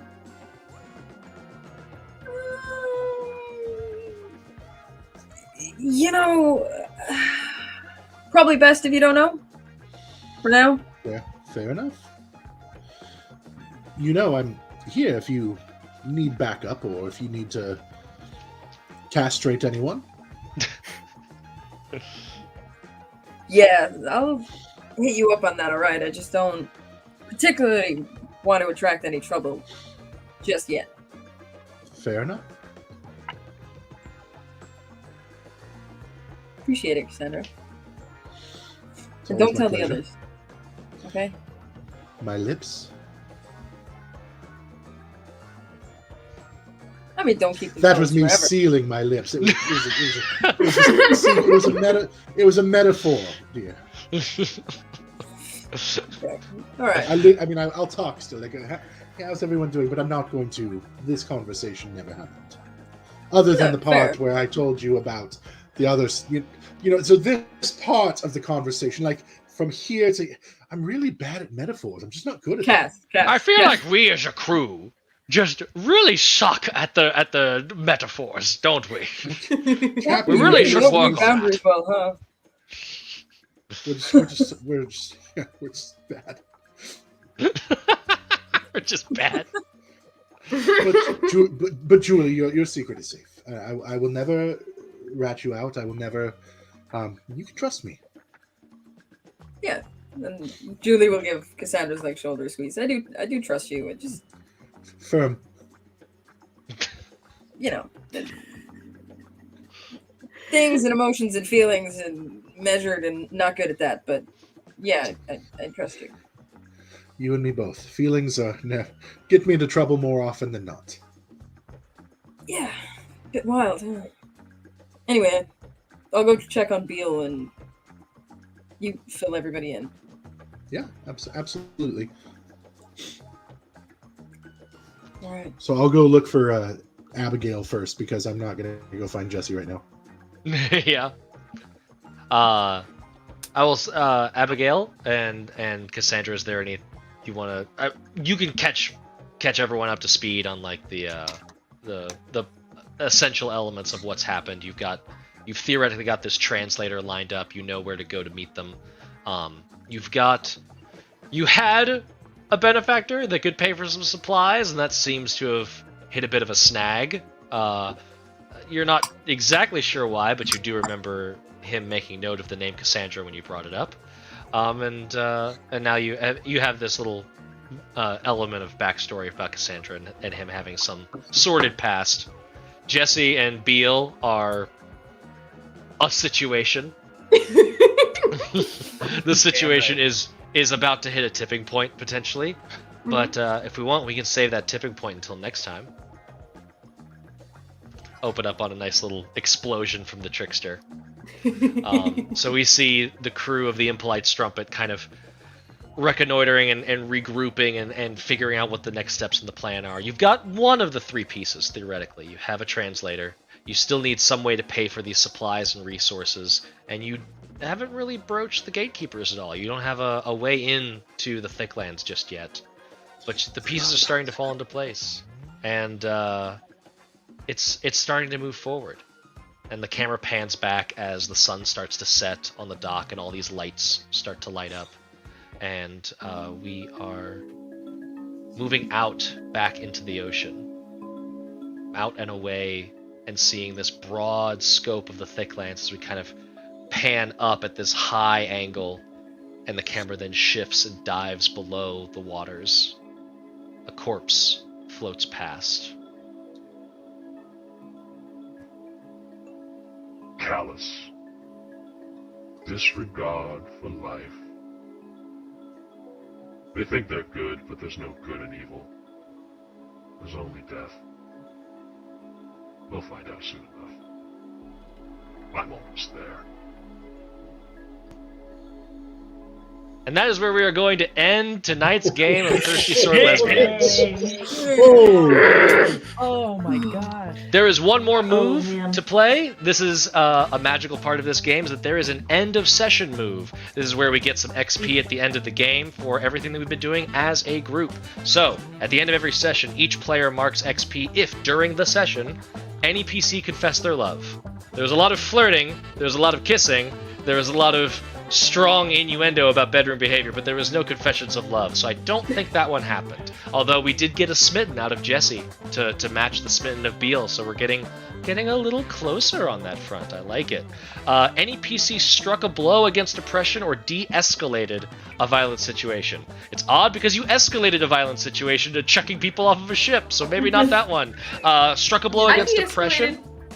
You de-escalated. You did de-escalate. Everyone mark an XP. Beal nailed that and de-escalated we all get XP for that? We all get XP. Every player gets XP. Yep. These are broad questions to see if the group is doing sort of the messaging of this system, what this system wants to accomplish, and the stories it wants to tell. Any PC leapt into danger with daring and panache. I mean, technically, I'm going to give you all credit for the opening sequence, even though I kind of Deus Ex Machina'd you all into that. Everyone get an XP for that, because hell yeah, you leapt in with daring and panache. You're pirates. Heck yes. And any player used a safety practice, such as adding to the pallet or checking in. I don't think we did any of that. This game does have a strong emphasis on safety and consent as part of its thing. You know, when you're playing a game of romance, it's important to make sure that everyone's having fun. It's a good story, not just, you know, playing with each other's emotions. But I don't think we needed any of that right now. We've been playing respectful, and we're making sure and intercepting things. I like it. We're doing a solid job, everybody. This is a great time. And so mark those XP. Has anybody leveled up? Did anyone get 3 XP? I've got 4. Oh damn! 4. Yeah. Excellent. Okay, so we'll do those level ups between sessions. We might talk about anything interesting we want to do at the start of next one. But until next time, everyone, stay thirsty. Yeah. Bye. Bye, everybody. Bye.